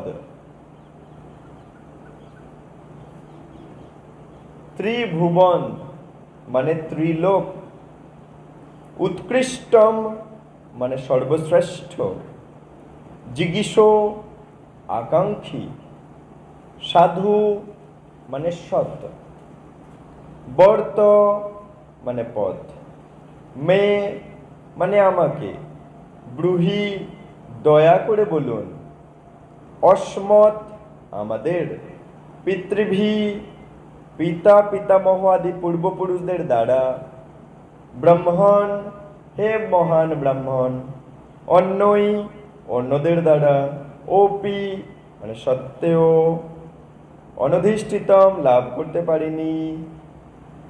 ধ্রুব মহারাজ নারদ মুনিকে বলছেন, হে তত্ত্বজ্ঞানী ব্রাহ্মণ শ্রী নারদ মুনি, আমি এমনই একটা পদ অধিকার করতে চাই যা আজ পর্যন্ত এই ত্রিভুবনের কেউ লাভ করতে পারেনি। দেখো ওই 5 বছরের বাচ্চার মধ্যে তেজ দেখো। বলছে বিমাতা আমায় কটূক্তি করেছে, বলছে আমি নাকি রাজ সিংহাসনে বসার যোগ্য নই। কেন? আমি ওনার গর্ভে জন্ম নিইনি বলে, আমি আমার মায়ের গর্ভ সুনীতির গর্ভে জন্ম নিয়েছি বলে বিমাতা বলেটা কি বলে, আমি নাকি রাজ সিংহাসনে বসার যোগ্য নই। তার মানে কি আমার মায়ের গর্ভ কি পবিত্র নয় নাকি? তাই বলছে আমি এমন একটা পদ লাভ করতে চাই যে পদটা কিনা আজ পর্যন্ত এই ত্রিভুবনের স্বর্গ মর্ত পাতালের কেউই লাভ করেনি। আমি ওই রকম একটা পদ লাভ করতে চাই। এমনকি আমার পিতা এবং পিতামহ ব্রহ্মাও লাভ করেনি। আমার পিতা উত্তানপাদ, পিতামহকে না স্বয়ম্ভু মনু, আর প্রপিতামহকে না ব্রহ্মা। তাই বলছে কি এমনকি আমার পিতা এবং আমার পিতামহ তা লাভ করতে পারেননি। আপনি যদি আমাকে অনুগ্রহ করতে চান তাহলে দয়া করে আপনি আমাকে সেই সৎপন্থা প্রদর্শন করুন, সেই পথ দেখান। যদি আপনি সত্যিই আমাকে পথ দেখাতে এসেছেন তাহলে সেই পথ দেখান যা অনুসরণ করে আমি আমার জীবনের সেই উদ্দেশ্য সাধন করতে পারবো। তাই আপনি এমন পথ দেখান যাতে করে আমি আমার জীবনের সেই উদ্দেশ্যে আমি পৌঁছাতে পারি। এমন একটা পদ আমি চাই যে পদ আমার বাবা কেন আমার পিতামহ স্বয়ম্ভু মনুও সেই পদ লাভ করে উঠতে পারেনি। আমি সেরকম একটা পদ চাই এবং আমার বিমাতাকে দেখিয়ে দিতে চাই যে তোমার কথা ভুল। হে নারদমুনি, আপনি সেই রকম একটা উপদেশ আমায় দিন যে পন্থা অবলম্বন করলে আমি সেই রকম পদ সিংহাসন পাব। শ্রীল প্রভুপাদকৃত তাৎপর্য। ধ্রুব মহারাজ যখন নারদ মুনির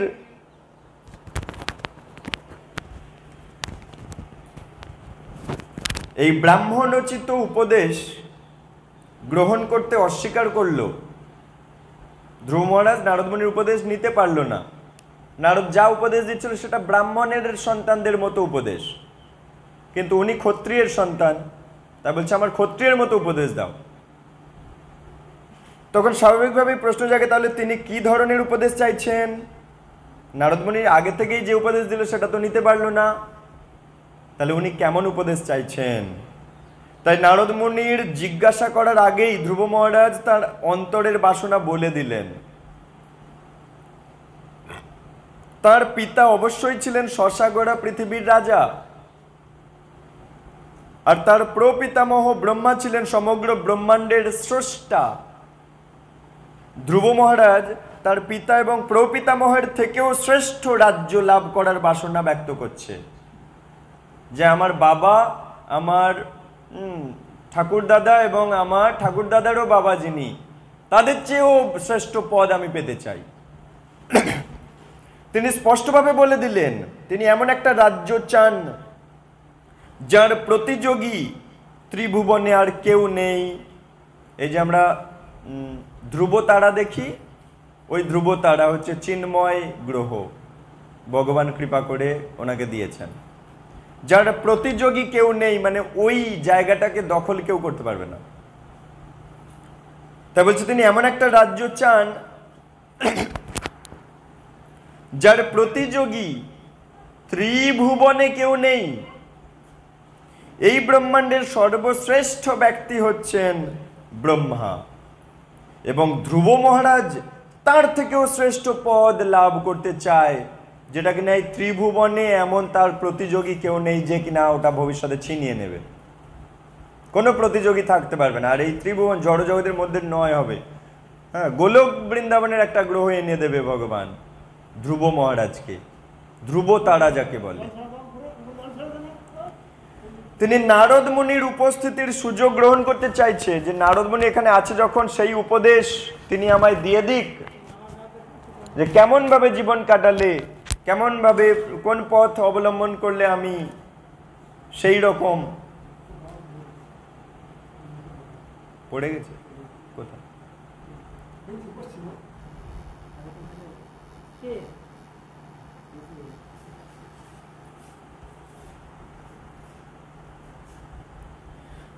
তিনি নারদ মুনির উপস্থিতির সুযোগ নিতে চাইছেন, কারণ তিনি ভালোভাবেই জানতেন কৃষ্ণের শ্রেষ্ঠ ভক্ত নারদ মুনি যদি তাকে আশীর্বাদ করেন অথবা তাকে পথ দেখান, তাহলে তিনি নিশ্চিতভাবে এই ত্রিভুবনের যে কোনো ব্যক্তির থেকে উচ্চ পদ লাভ করতে পারবেন। ধ্রুব এত বুদ্ধিমান, নারদ মুনি এখানে আছে বলে তার থেকে এমন একটা পথ, এমন একটা বুদ্ধি চাইছে যে পদ পেলে সে কিনা তার মনোভীষ্ট পূর্ণ করতে পারবে। তাই নারদ মুনির উপস্থিতিকে, সেই সুযোগটা সে নিতে চাইছে। তাই সেই পদ লাভের জন্য তিনি নারদ মুনির সাহায্য চেয়েছেন, যে এমন একটা পদ দেখান যাতে করে আমি এমন একটা পদ লাভ করতে পারি যে পদ আমার পিতা উত্তানপাদ, আমার পিতামহ স্বয়ম্ভু মনু, আমার প্রপিতামহ ব্রহ্মাজিও কোনোদিন পায়নি, তার চেয়েও উচ্চ পদ আমি পেতে চাই। ধ্রুব মহারাজ ব্রহ্মার থেকেও মহৎ পদ লাভ করতে চাইছে। বাস্তবিক পক্ষে তা ছিল একটা অসম্ভব প্রস্তাব, কারণ আমরা জানি চতুর্দশ ভুবনে সবচাইতে উঁচুতে থাকে ব্রহ্মলোকে। তার চাইতে উঁচু পদ তো এই ব্রহ্মাণ্ডে নেই। তাই বাস্তবিক পক্ষে তার যে দাবি সেটা প্রায় অসম্ভব একটা দাবি। কিন্তু ভগবানের প্রসন্নতা বিধান করে ভক্ত অসম্ভবকেও লাভ করতে পারেন। এটা অসম্ভব একটা দাবি ছিল ধ্রুব মহারাজের, কিন্তু ভগবানের সন্তুষ্ট করলে ভক্ত অসম্ভবকেও পেয়ে যেতে পারে। এখানে একটা বিশেষ বক্তব্য, ধ্রুব মহারাজ যেন তেন প্রকারেণ সেই উচ্চ পদ লাভ করতে চেয়েছিলেন তা নয়, বরং সৎ উপায়ে তিনি তা পেতে চেয়েছেন।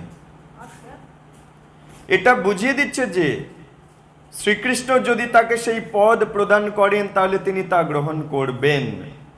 সেটাই হচ্ছে ভক্তের স্বভাব। তিনি জড়জাগতিক লাভের আকাঙ্ক্ষা করতে পারেন, কিন্তু তিনি তখনই তা স্বীকার করেন যদি কৃষ্ণ তাকে তা দান করেন। ধ্রুব মহারাজ নারদ মুনির উপদেশ প্রত্যাখ্যান করার ফলে দুঃখ অনুভব করেছিলেন। তাই তিনি তাকে অনুরোধ করেছিলেন তিনি যেন তাকে সেই পথ দেখান যার দ্বারা তিনি তার মনোবাঞ্ছা পূর্ণ করতে পারবেন। পরবর্তী শ্লোক সংখ্যা 38।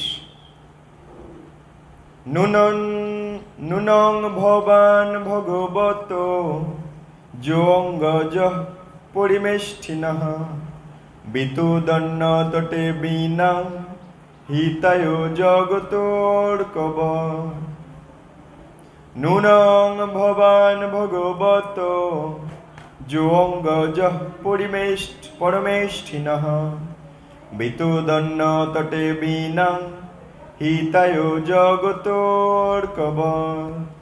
নুনম নিশ্চিত ভাবে, ভবান আপনি, ভগবত ভগবানের, যা অঙ্গজ দেহ থেকে জাত, পরিমেষ্ঠিন ব্রহ্মা, বিতুদন বাজিয়ে, অটতে সর্বত্র ভ্রমণ করেন, বীণাম বীণা, হিতায় মঙ্গলের জন্য, জগত সারা জগতের, অর্কবৎ সূর্যের মতো।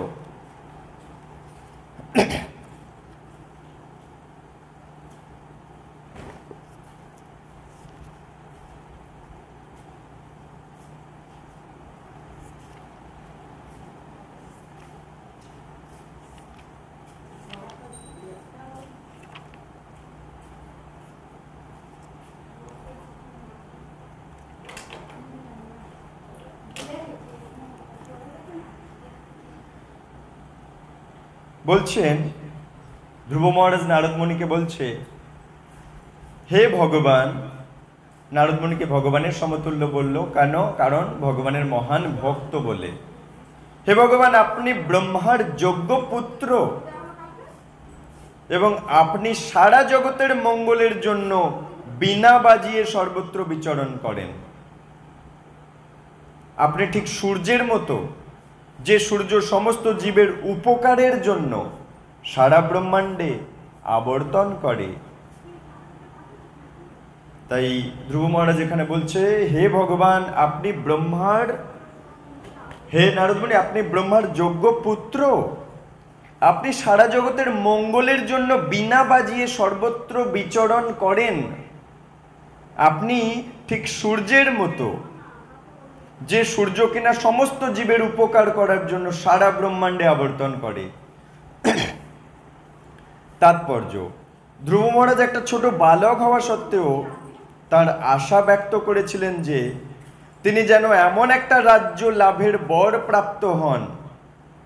মানে ধ্রুব মহারাজ 5 বছর একটা ছোট বালক, তা সত্ত্বেও তার আশা জানাচ্ছে যে আমি এমন একটা রাজ্য পেতে চাই যা ত্রিভুবনের কেউ কোনোদিন পায়নি। আমার বাবা, আমার ঠাকুরদাদারও বাবা, প্রপিতামহ, এনারাও কেউ পায়নি এরকম একটা পদ আমার চাই। আমি আমার বিমাতাকে দেখিয়ে দিতে চাই তার কথা ভুল। সে বলতে চেয়েছিল যে আমি রাজ সিংহাসনে বসার যোগ্য নই। তিনি নারদ মুনির মতো একজন মহাপুরুষের সাক্ষাৎ লাভ করায় তার আনন্দ ব্যক্ত করছেন, যার একমাত্র উদ্দেশ্য হচ্ছে সূর্যের মতো সমগ্র ব্রহ্মাণ্ডে ভ্রমণ করে সারা জগতের মানুষদের কল্যাণ করা। নারদ মুনি কি করে? সূর্য যেমন সমস্ত জীবের কল্যাণের জন্য সারা ব্রহ্মাণ্ডে ভ্রমণ করে, একইভাবে নারদ মুনি সমস্ত জীবের কল্যাণের জন্য সারা ব্রহ্মাণ্ড বীণা বাজিয়ে বাজিয়ে ভগবানের শিক্ষা প্রচার করেন। বিরাট বড় প্রচারক হচ্ছেন নারদ মুনি। সারা জগতের মানুষদের কাছে পরমেশ্বর ভগবানের ভক্ত হওয়ার সর্বশ্রেষ্ঠ উপকার করার উদ্দেশ্য নারদ মুনি সারা ব্রহ্মাণ্ড জুড়ে ভ্রমণ করেন। কেন ভ্রমণ করে বলছে? সারা জগতের মানুষদের কাছে পরমেশ্বর ভগবানের ভক্ত হওয়ার শ্রেষ্ঠ উপকার করার উদ্দেশ্যে নারদ মুনি সারা ব্রহ্মাণ্ডে ভ্রমণ করেন, যাতে সবাইকে ভক্ত বানানো যায়। তাই ধ্রুব মহারাজ পূর্ণরূপে আশ্বস্ত ছিলেন নারদ মুনি তার বাসনা পূর্ণ করতে পারবেন, তার সেই ক্ষমতা আছে, ধ্রুব মহারাজ তা বিশ্বাস করে। যদিও তার বাসনাটা ছিল অত্যন্ত অস্বাভাবিক একটা, অসম্ভব একটা বাসনা, যেটা বাস্তবে সম্ভব করা খুব মুশকিল। এখানে সূর্যের দৃষ্টান্তটা খুবই তাৎপর্যপূর্ণ। সূর্য এত কৃপাময় যে তিনি কোনো ভেদভাব না করে তার কিরণ সর্বত্র বিতরণ করেন। ধ্রুব মহারাজ তার প্রতি কৃপা পরবশ হওয়ার জন্য নারদ মুনিকে অনুরোধ করছে। তিনি বলেছিলেন যে নারদ মুনি সমস্ত বদ্ধজীবদের মঙ্গল সাধনের জন্য সমগ্র ব্রহ্মাণ্ড জুড়ে বিচরণ করেন। তিনি অনুরোধ করেছিলেন নারদ মুনি যেন তার বিশেষ বাসনা পূর্ণ করে তার প্রতি কৃপা প্রদর্শন করেন। ধ্রুব মহারাজ তার বাসনা পূর্ণ করার জন্য বদ্ধপরিকর ছিলেন যে আমার ওই রকম একটা পদ লাগবে, যে পদ পেলে ত্রিভুবনের কেউ প্রতিযোগী থাকবে না, এবং ত্রিভুবনে এমন কেউ কোনোদিন ওই পদ পায়নি। এবং সেই উদ্দেশ্য নিয়ে তিনি গৃহ এবং প্রাসাদ ত্যাগ করে চলে এসেছেন বনে। মৈত্রেয় উবাচ, শ্লোক 39। ইতি উদারিতম আকর্ণ ভগবান নারদ তদা প্রীতঃ প্রত্যাহ তম বালম সৎবাক্যমনুকম্পয়া। ইতি উদারিতম আকর্ণ ভগবান নারদ তদা প্রীতঃ প্রত্যাহ তম বালম সৎবাক্যম অনুকম্পয়া। ইতি এইভাবে, উদারিতম কথিত হয়ে, আকর্ণ শ্রবণ করে, ভগবান নারদ মহাত্মা নারদ, তদা মানে তখন, প্রীতঃ প্রসন্ন হয়ে, প্রত্যাহ উত্তর দিয়েছিলেন, তম মানে তাকে, বালম মানে বালক, সৎবাক্যম সৎ উপদেশ, অনুকম্পয়া কৃপা পরায়ণ হয়ে। অনুবাদ। মৈত্র ঋষি বললেন, ধ্রুব মহারাজের উক্তি শ্রবণ করে মহাত্মা নারদ মুনি তার প্রতি অত্যন্ত কৃপাপরায়ণ হয়েছিলেন এবং তার প্রতি তার অহৈতুকী কৃপা প্রদর্শন করার জন্য তিনি নিম্নলিখিত উপদেশ দিয়েছিলেন। ধ্রুব মহারাজের উক্তি শুনল মহাত্মা নারদ, শুনে তার প্রতি খুব কৃপাপরায়ণ হলেন এই বালকের প্রতি, এবং তার প্রতি তার অহেতুকী কৃপা দেখানোর জন্য নিচের উপদেশগুলো বলেছিলেন। শ্রীল প্রভুপাদ কৃত তাৎপর্য। যেহেতু মহর্ষি নারদ হচ্ছেন সর্ব অগ্রগণ্য গুরু, তাই স্বাভাবিকভাবে তার একমাত্র কাজ হলো যার সঙ্গেই তার সাক্ষাৎ হবে তার উপকার করা। ধ্রুব মহারাজ ছিলেন একটা শিশু, তাই তার চাওয়াও ছিল একটা শিশুর ন্যায়, কিন্তু তা সত্ত্বেও সেই মহান ঋষি তার প্রতি দয়া পরবশ হয়েছিলেন এবং তার মঙ্গলের জন্য নিচের শ্লোকগুলো বললেন। শ্রী নারদ উবাচ, শ্লোক 40। জনন্নাবিত পন্থা সহবৈ নিঃশ্রেয়স্যতে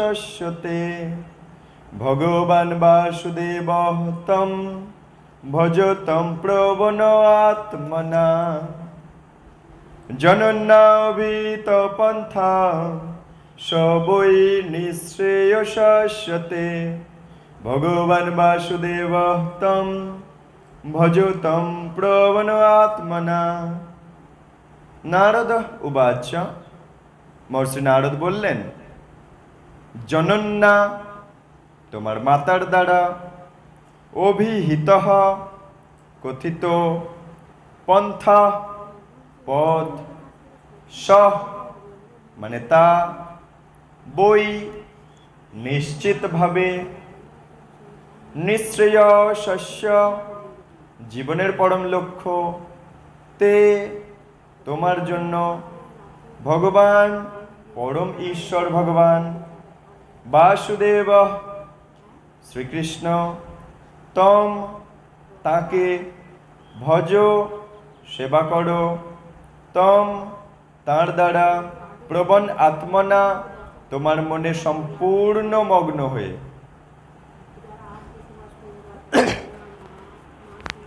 মহর্ষি নারদ ধ্রুব মহারাজকে বললেন,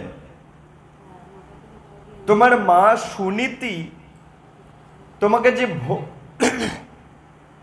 ভগবত ভক্তির পন্থা অনুসরণ করার উপদেশ দিয়েছেন তা তোমার জন্য সর্বতোভাবে উপযুক্ত। তোমার মা সুনীতি তোমাকে যে ভগবানের প্রতি ভক্তির পথ অনুসরণ করার উপদেশ দিয়েছেন তা তোমার জন্য সবচাইতে উপযুক্ত। তাই তোমার উচিত ভগবত ভক্তিতে পূর্ণরূপে মগ্ন হওয়া, নারদমণি বলে দিলেন। শ্রীল প্রভুপাদকৃত তাৎপর্য। ধ্রুব মহারাজ ব্রহ্মার থেকেও শ্রেষ্ঠতর ধাম পেতে চেয়েছেন। এই ব্রহ্মাণ্ডে ব্রহ্মার পদ শ্রেষ্ঠ পদ, কারণ তিনি হচ্ছেন সব দেবতাদের প্রধান। ধ্রুব মহারাজ তার থেকেও শ্রেষ্ঠ রাজ্য চাইছে, তাই কোনো দেবতার পূজার দ্বারা সেই বাসনা পূর্ণ হওয়ার সম্ভব নয়। কারণ সবচাইতে বড় দেবতা শ্রেষ্ঠ পদে আছে যে দেবতা, তার চেয়েও দামি পদ চাইছে, যে পদ কিনা এই জড় জগতেই নেই। তাই কোনো দেবতার দ্বারা এই বাসনা পূর্ণ হওয়ার ছিল না। গীতায় বর্ণনা আছে, দেবতাদের প্রদত্ত বর ক্ষণস্থায়ী। তাই ধ্রুব মহারাজকে তার মায়ের উপদেশ অনুযায়ী বাসুদেব শ্রী কৃষ্ণের আরাধনা করার পথ অনুসরণ করতে নারদ মুনিও বলে দিলেন। কৃষ্ণ যখন কোনো কিছু দান করেন তা ভক্তের আশার অতীত।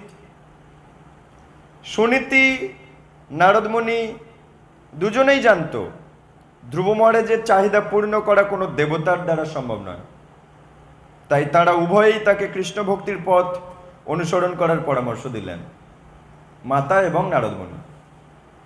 নারদমণিকে এখানে ভগবান বলে সম্বোধন করা হলো, কারণ তিনি ঠিক পরমেশ্বর ভগবানের মতো যে কোনো ব্যক্তিকে আশীর্বাদ করতে পারেন।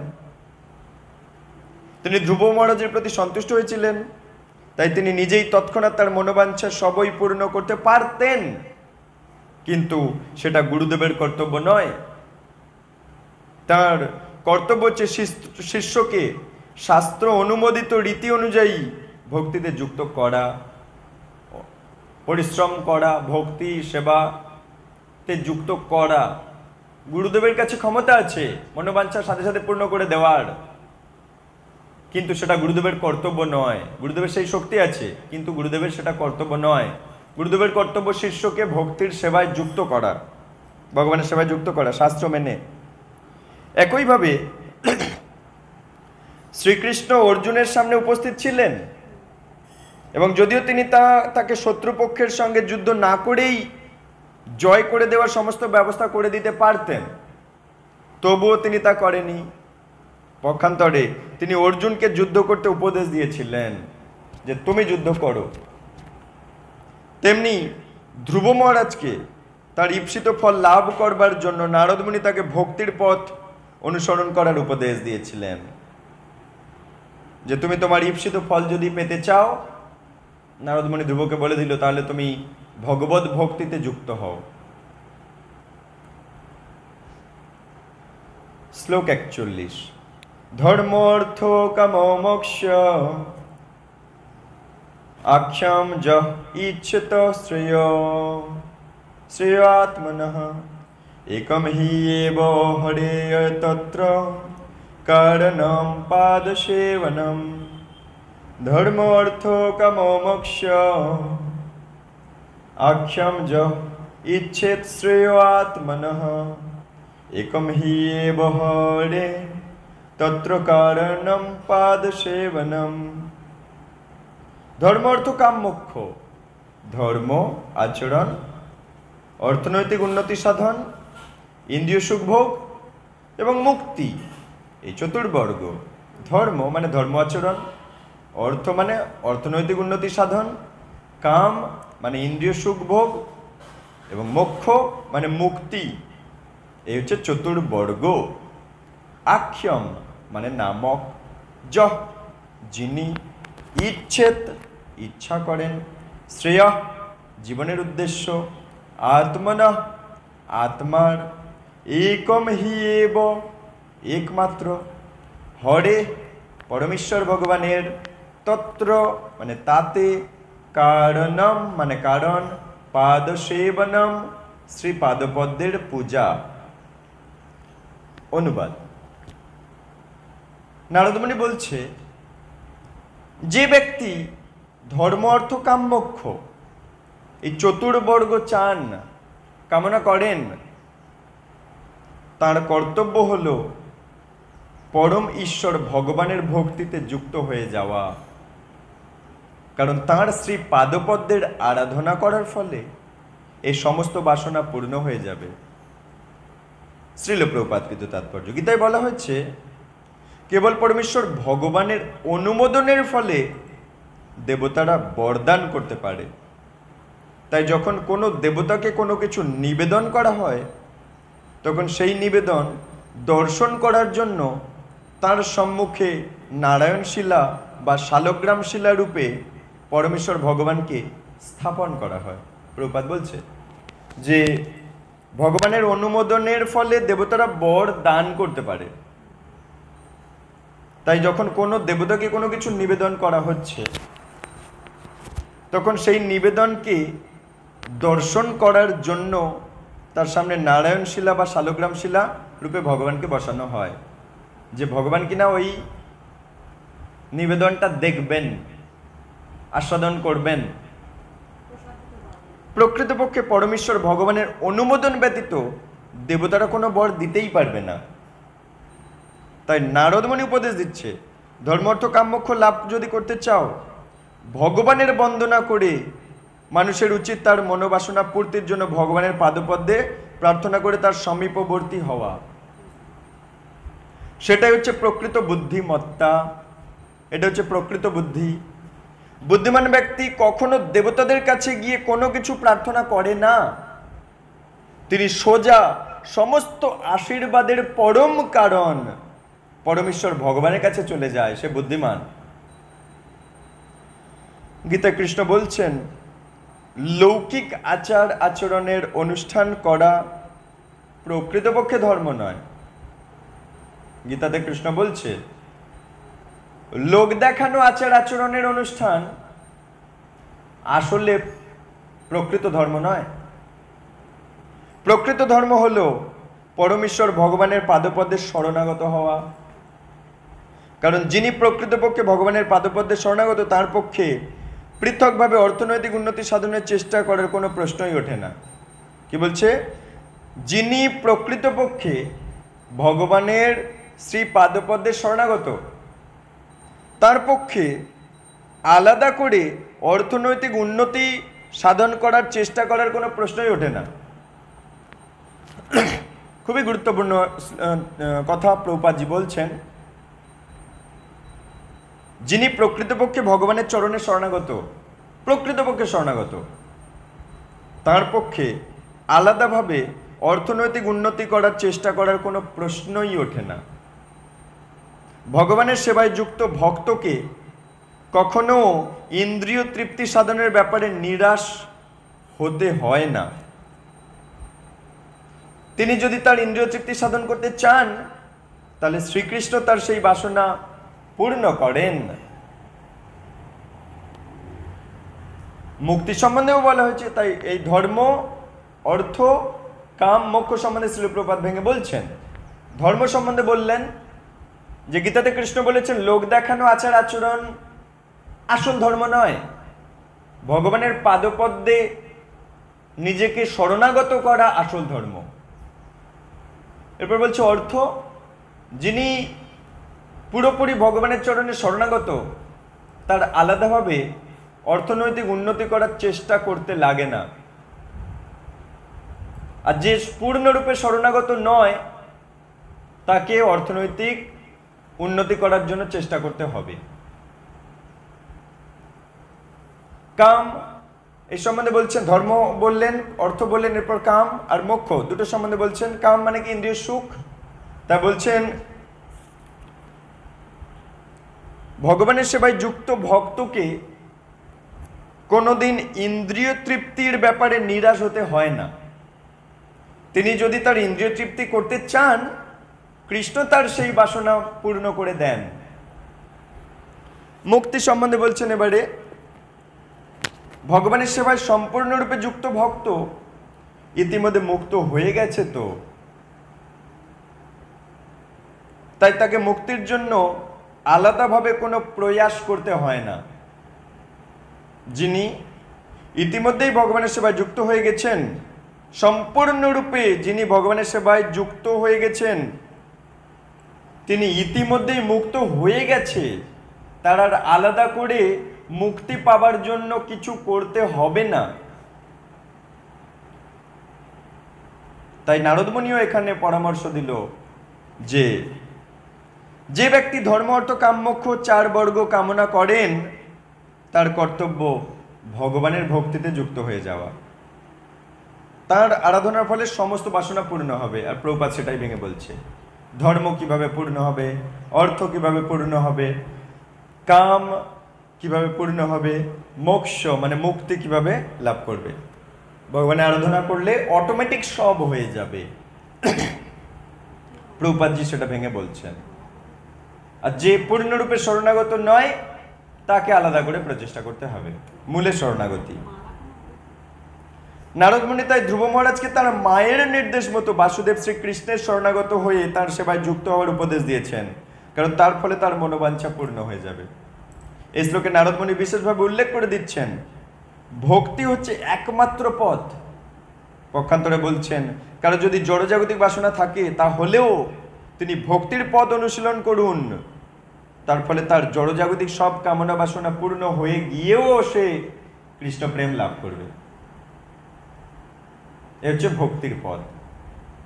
ইহ জগতে তার জড়জাগতিক কামনা বাসনাও ভগবান পূর্ণ করে দেবেন, সাথে তাকে মুক্তি প্রদান করবেন, চিন্ময় গোলক বৃন্দাবনে পাঠিয়ে দেবেন এবং কৃষ্ণ প্রেম লাভ করবে। এই জন্য মহাপ্রভু বলছেন ইহা হইতে সর্বসিদ্ধি হইবে সবার। কৃষ্ণ নাম জপের মহিমা বলছেন।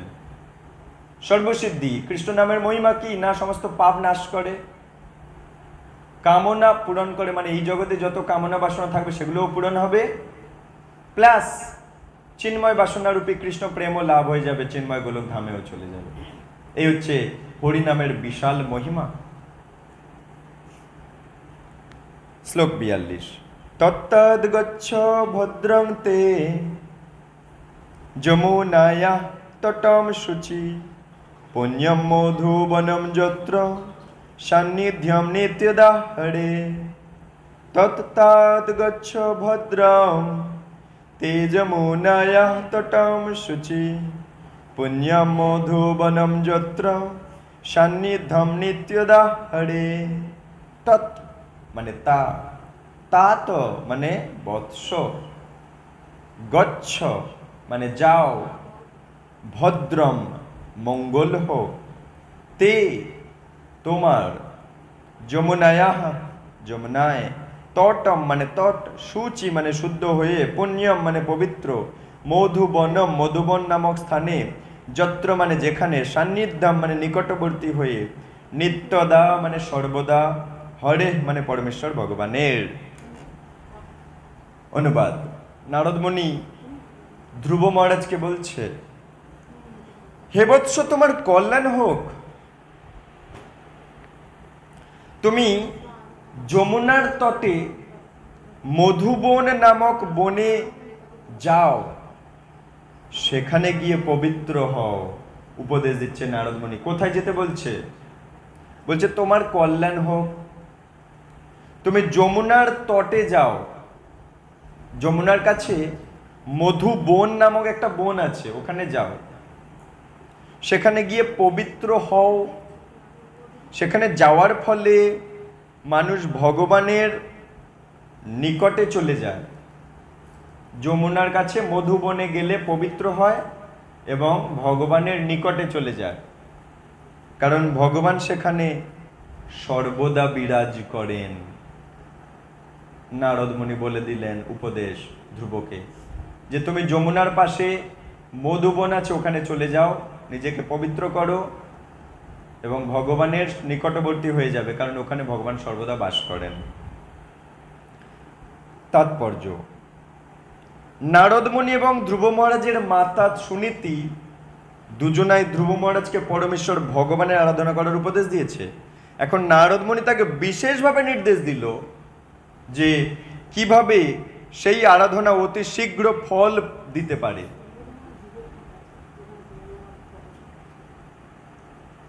তিনি ধ্রুব মহারাজকে নির্দেশ দিলেন, যমুনার তটে মধুবন, সেখানে ভগবানের ধ্যান করো, আরাধনা করো। ভক্তের পারমার্থিক জীবনে দ্রুত উন্নতির জন্য পবিত্র তীর্থের প্রভাব বিশেষ ফল দেয়।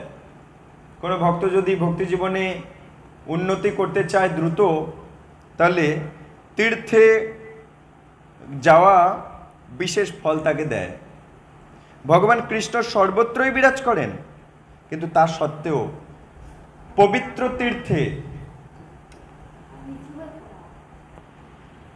পবিত্র তীর্থে তার সমীপবর্তী হওয়া অত্যন্ত সোজা। পবিত্র তীর্থে গেলে খুব সহজে তার কাছে যাওয়া যায়। সেই সমস্ত স্থানে মহান ঋষিগণ বাস করেন। শ্রীকৃষ্ণ বলেছেন যে তার ভক্তরা যেখানেই তার চিন্ময় কার্যকলাপের মহিমা কীর্তন করেন, সেখানেই তিনি বাস করেন। শ্রীকৃষ্ণ বলেছেন, আমার ভক্তরা যেখানে আমার চিন্ময় কার্যকলাপের মহিমা কীর্তন করে, আমি সেখানটাতেই বাস করতে পছন্দ করি। ভারতবর্ষে বহু তীর্থস্থান আছে, তার মধ্যে বদ্রীনারায়ণ, দ্বারকা, রামেশ্বর, জগন্নাথ পুরী এগুলো বিশেষভাবে বিখ্যাত।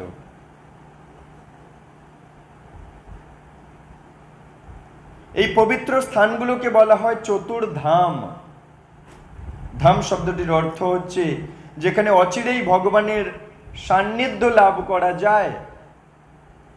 বদ্রীনারায়ণে যেতে হলে হরিদ্বার বা পরমেশ্বর ভগবান শ্রী হরির দুয়ার, হরিদ্বার ভগবানের দুয়ার হয়ে যেতে হয়, তেমনি প্রয়াগ মানে এলাহাবাদে এবং মথুরা আদি বহু তীর্থস্থান আছে। তাদের মধ্যে শ্রেষ্ঠ হচ্ছে বৃন্দাবন। পারমার্থিক জীবনে অত্যন্ত উন্নত না হলে এই সমস্ত পবিত্র স্থানে বাস করে ভক্তি সম্পাদন করার উপদেশ দেওয়া হয় না। এমনকি মহাপ্রভু নিজেও বৃন্দাবনে গিয়ে আবার চলে এসেছেন, বৃন্দাবনে গিয়ে স্থায়ী বাসস্থান হয়নি। প্রভুপাদ ভেঙে বলে দিলেন, ভক্তি জীবনে অত্যন্ত উন্নত না হলে এই সমস্ত পবিত্র স্থানে বাস করে ভক্তি সম্পাদন করার উপদেশ দেওয়া হয় না। তাই আমরা যদি বৃন্দাবনে গিয়ে বাস করতে চাইবো, গুরুদেবের কাছে আগে উপদেশ নিতে হবে। গুরুদেব, আমি কি বৃন্দাবনে গিয়ে বাস করতে পারি? তিনি যদি পারমিশন দেন তবে আমাদের সেখানে থাকা উচিত।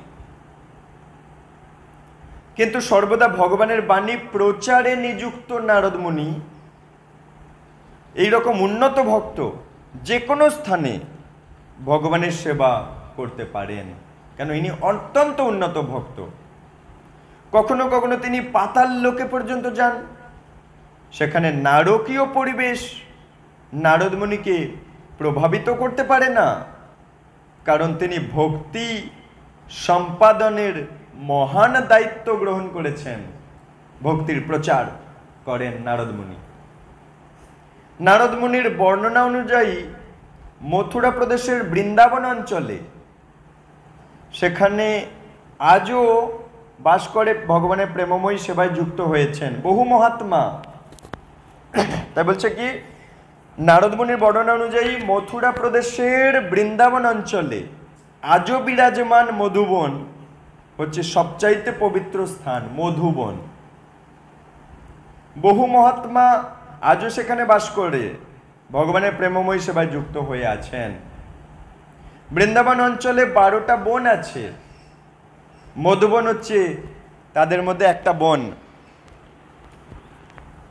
ভারতের সমস্ত প্রান্ত থেকে তীর্থযাত্রীরা সেখানে সমবেত হয়ে এই 12টা বন দর্শন করেন।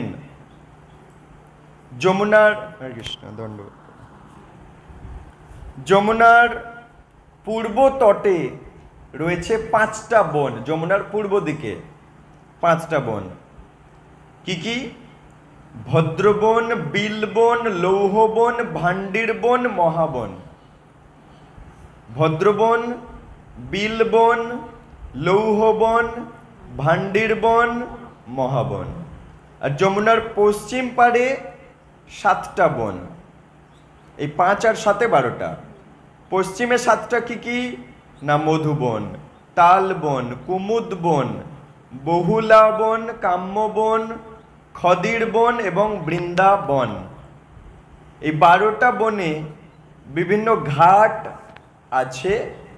সেগুলো হলো অবিমুক্ত, অধিরূঢ়, গুহ্য তীর্থ, প্রয়াগ তীর্থ, কনখল, তিন্দুক তীর্থ, সূর্য তীর্থ, বটস্বামী, ধ্রুবঘাট, যেখানে কিনা বহু সুন্দর ফুল এবং ফলের বৃক্ষ আছে। ধ্রুবঘাট ধ্রুব মহারাজের ধ্যান এবং তপস্যার জন্য বিখ্যাত। ধ্রুবঘাট, যেখানে বসে এই 5 বছর বয়সী ধ্রুব ভগবানের ভক্তিতে তপস্যা করেছিলেন। আর কি? ঋষি তীর্থ, মোক্ষ তীর্থ, বুধ তীর্থ, গোকর্ণ, কৃষ্ণগঙ্গা, বৈকুণ্ঠ, অশিকুণ্ড, চতুসামুদ্রিক কূপ, অক্রূর তীর্থ। অক্রূর চালিত রথে কৃষ্ণ বলরাম যখন মথুরায় যাচ্ছিলেন তখন তারা এই ঘাটে স্নান করেছিলেন, তাই তার নাম অক্রূর তীর্থ। যাজ্ঞিক বিপ্রস্থান, কুব্জাকূপ, রঙ্গস্থল, মঞ্চস্থল, মল্লযুদ্ধস্থান এবং দশাশ্বমেধ। পরবর্তী শ্লোক, শ্লোক 43। স্নাত্বা অনুশবনম তস্মিন কালিন্দা সলিলে শিবে কৃত্বা উচিতানি নিবসন আত্মনঃ কল্পিতোয়াসনঃ। স্নাত্বা, স্নান করে। তাহলে নারদ মুনি ধ্রুবকে উপদেশ দিলেন, তোমার মায়ের উপদেশ অনুযায়ী ভগবানের আরাধনা করো, আর এক কাজ করো, নিজেকে পবিত্র করার জন্য তুমি যমুনার পশ্চিম তটে মধুবন আছে, মধুবনে যাও, নিজেকে পবিত্র করো। ওইখানে সর্বদা ভগবান বিরাজ করেন, ওখানে গেলে তুমি সরাসরি ভগবানের সমীপে, ভগবানের নিকটে যেতে পারবে খুব দ্রুত। এটা উপদেশ দিলেন। এরপর বলছে স্নাত্বা মানে স্নান করে, অনুশবনম মানে 3 বার, তস্মিন মানে সেই, কালিন্দাহ মানে কালিন্দী যমুনা নদীতে, সলিলে মানে জলে, শিবে মানে অত্যন্ত শুভ, কৃত্বা মানে অনুষ্ঠান করে, উচিতানি মানে উপযুক্ত, নিবাসন মানে বসে, আত্মনঃ মানে নিজের, কল্পিত আসনঃ আসন বানিয়ে। নারদমণি ধ্রুবকে উপদেশ দিচ্ছে, বলছে নারদমণি তাকে উপদেশ দিলেন, হে বৎস, কালিন্দী বা যমুনার জলে তুমি প্রতিদিন 3 বার স্নান করবে,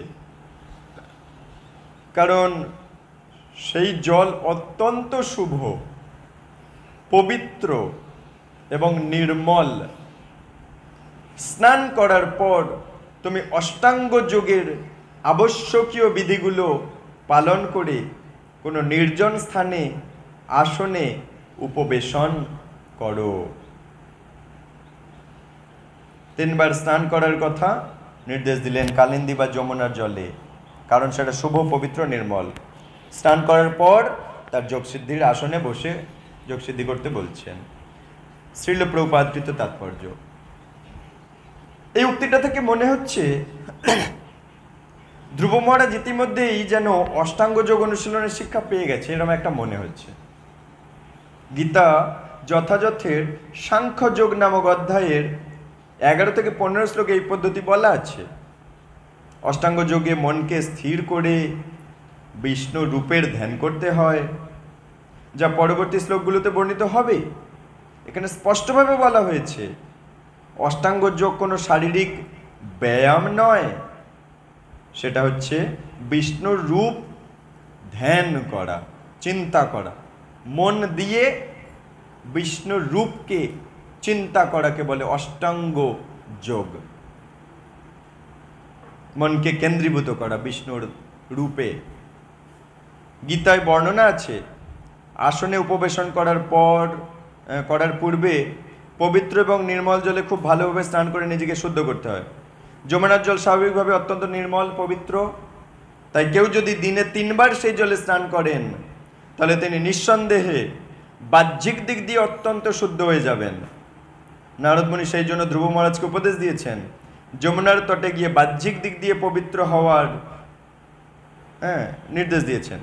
এটা অষ্টাঙ্গ যোগ অনুশীলনের ক্রমিক বিধির একটা অঙ্গ। যারা যোগ অনুশীলন করে, এক জায়গায় বসে ভগবানের চিন্তা করে, তাদের জন্য।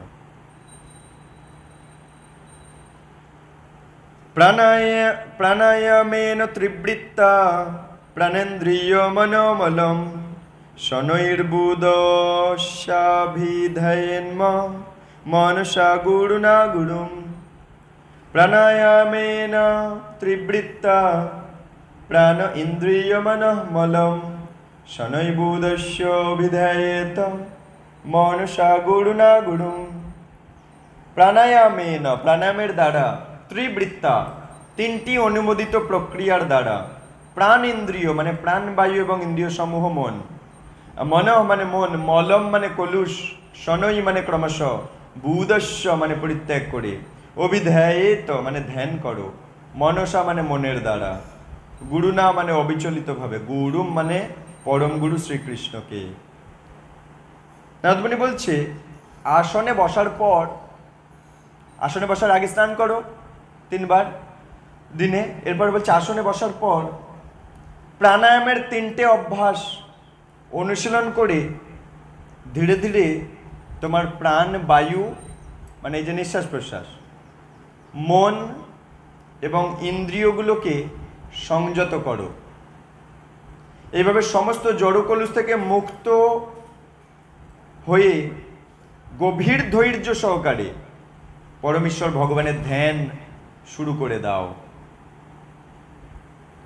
এই শ্লোকে সংক্ষেপে সমগ্র যোগ পদ্ধতি বলে দেওয়া হলো। চিত্ত চাঞ্চল্য মানে আমাদের মন চঞ্চল, তাকে দমন করার জন্য প্রাণায়াম অভ্যাসের উপর বিশেষভাবে জোর দেওয়া হয়েছে। যেমন আমাদের মনকে দমন করার জন্য, মন চঞ্চল তা দমন করার জন্য জপ, মন দিয়ে শোনার উপরে বিশেষ জোর দেওয়া হয়েছে। মন চঞ্চল হওয়ার ফলে স্বাভাবিকভাবেই সে অস্থির, কিন্তু প্রাণায়ামের অভ্যাস করলে মনকে নিয়ন্ত্রণ করা যায়। লক্ষ লক্ষ বছর আগে যখন ধ্রুব মহারাজ প্রাণায়ামের অভ্যাস করছিল, তখন এই পন্থার দ্বারা মনকে সংযত করা সম্ভব ছিল। লক্ষ লক্ষ বছর আগে ধ্রুবর সময়ে মনকে সংযত করার জন্য প্রাণায়ামের অভ্যাসটা ছিল, কিন্তু বর্তমান সময়ে মন সংযমের একমাত্র উপায় হচ্ছে ভগবানের নাম কীর্তনের দ্বারা সরাসরিভাবে ভগবানের শ্রী পাদপদ্মে মনকে নিবিষ্ট করা। মানে হরে কৃষ্ণ কৃষ্ণ কৃষ্ণ হরে হরে, হরে রাম রাম রাম হরে হরে।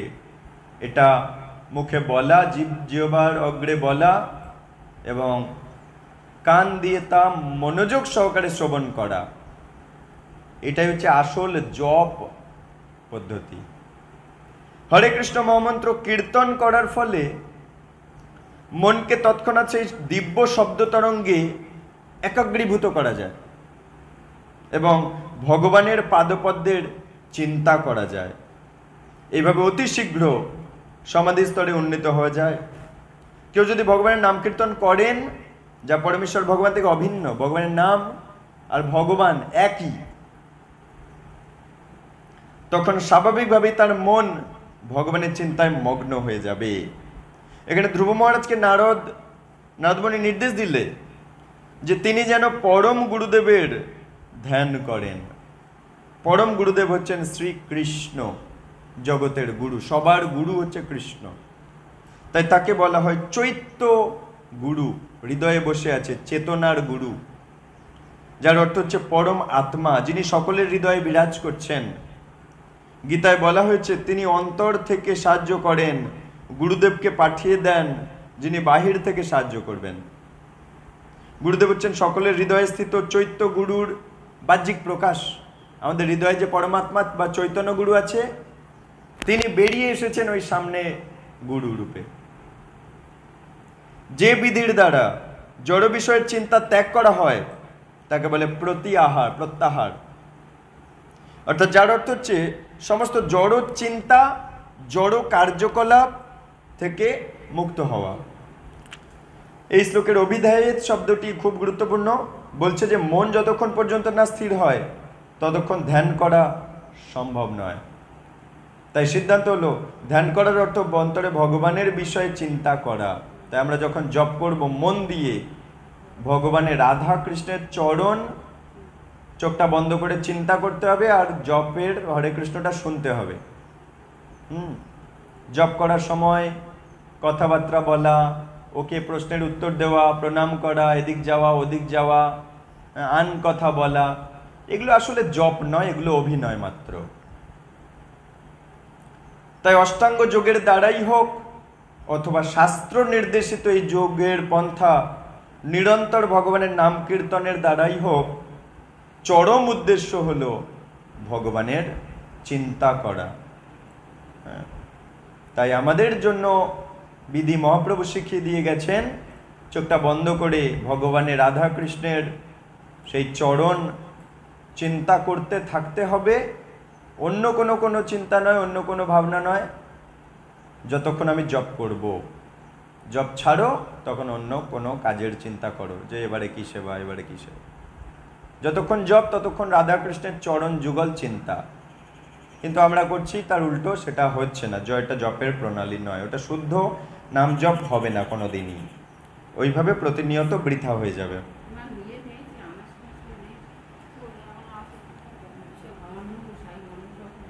তো এই পর্যন্ত আজ আমরা বিরাম দিচ্ছি। ওম নমো ভগবতে বাসুদেবায়, ওম নমো ভগবতে বাসুদেবায়, ওম নমো ভগবতে বাসুদেবায়। वाञ्छाकल्पतरुभ्यश्च कृपासिन्धुभ्यो एव च पतितानां पावनेभ्यो वैष्णवेभ्यो नमो नमः। অনন্ত অনন্ত কোটি বৈষ্ণব বৈষ্ণবী বৃন্দ কি জয়। সমবেত ভক্ত বৈষ্ণব বৈষ্ণবী সমবেত ভক্ত বৃন্দ কি জয়। নিতাই গৌর প্রেমানন্দে হরি হরি বল। হরি ওম তৎসৎ হরি ওম তৎসৎ হরি ওম তৎসৎ। এই কীর্তন ভাগবত কীর্তন যজ্ঞ আসলে জগন্নাথের সন্তুষ্টির জন্য। তাই হরিগুরু বৈষ্ণব সন্তুষ্ট হোক, হরিগুরু গৌরাঙ্গ বৈষ্ণব সন্তুষ্ট হোক, এবং কিছু ভুল ত্রুটি হলে আপনারা মার্জনা করবেন। হরে কৃষ্ণ।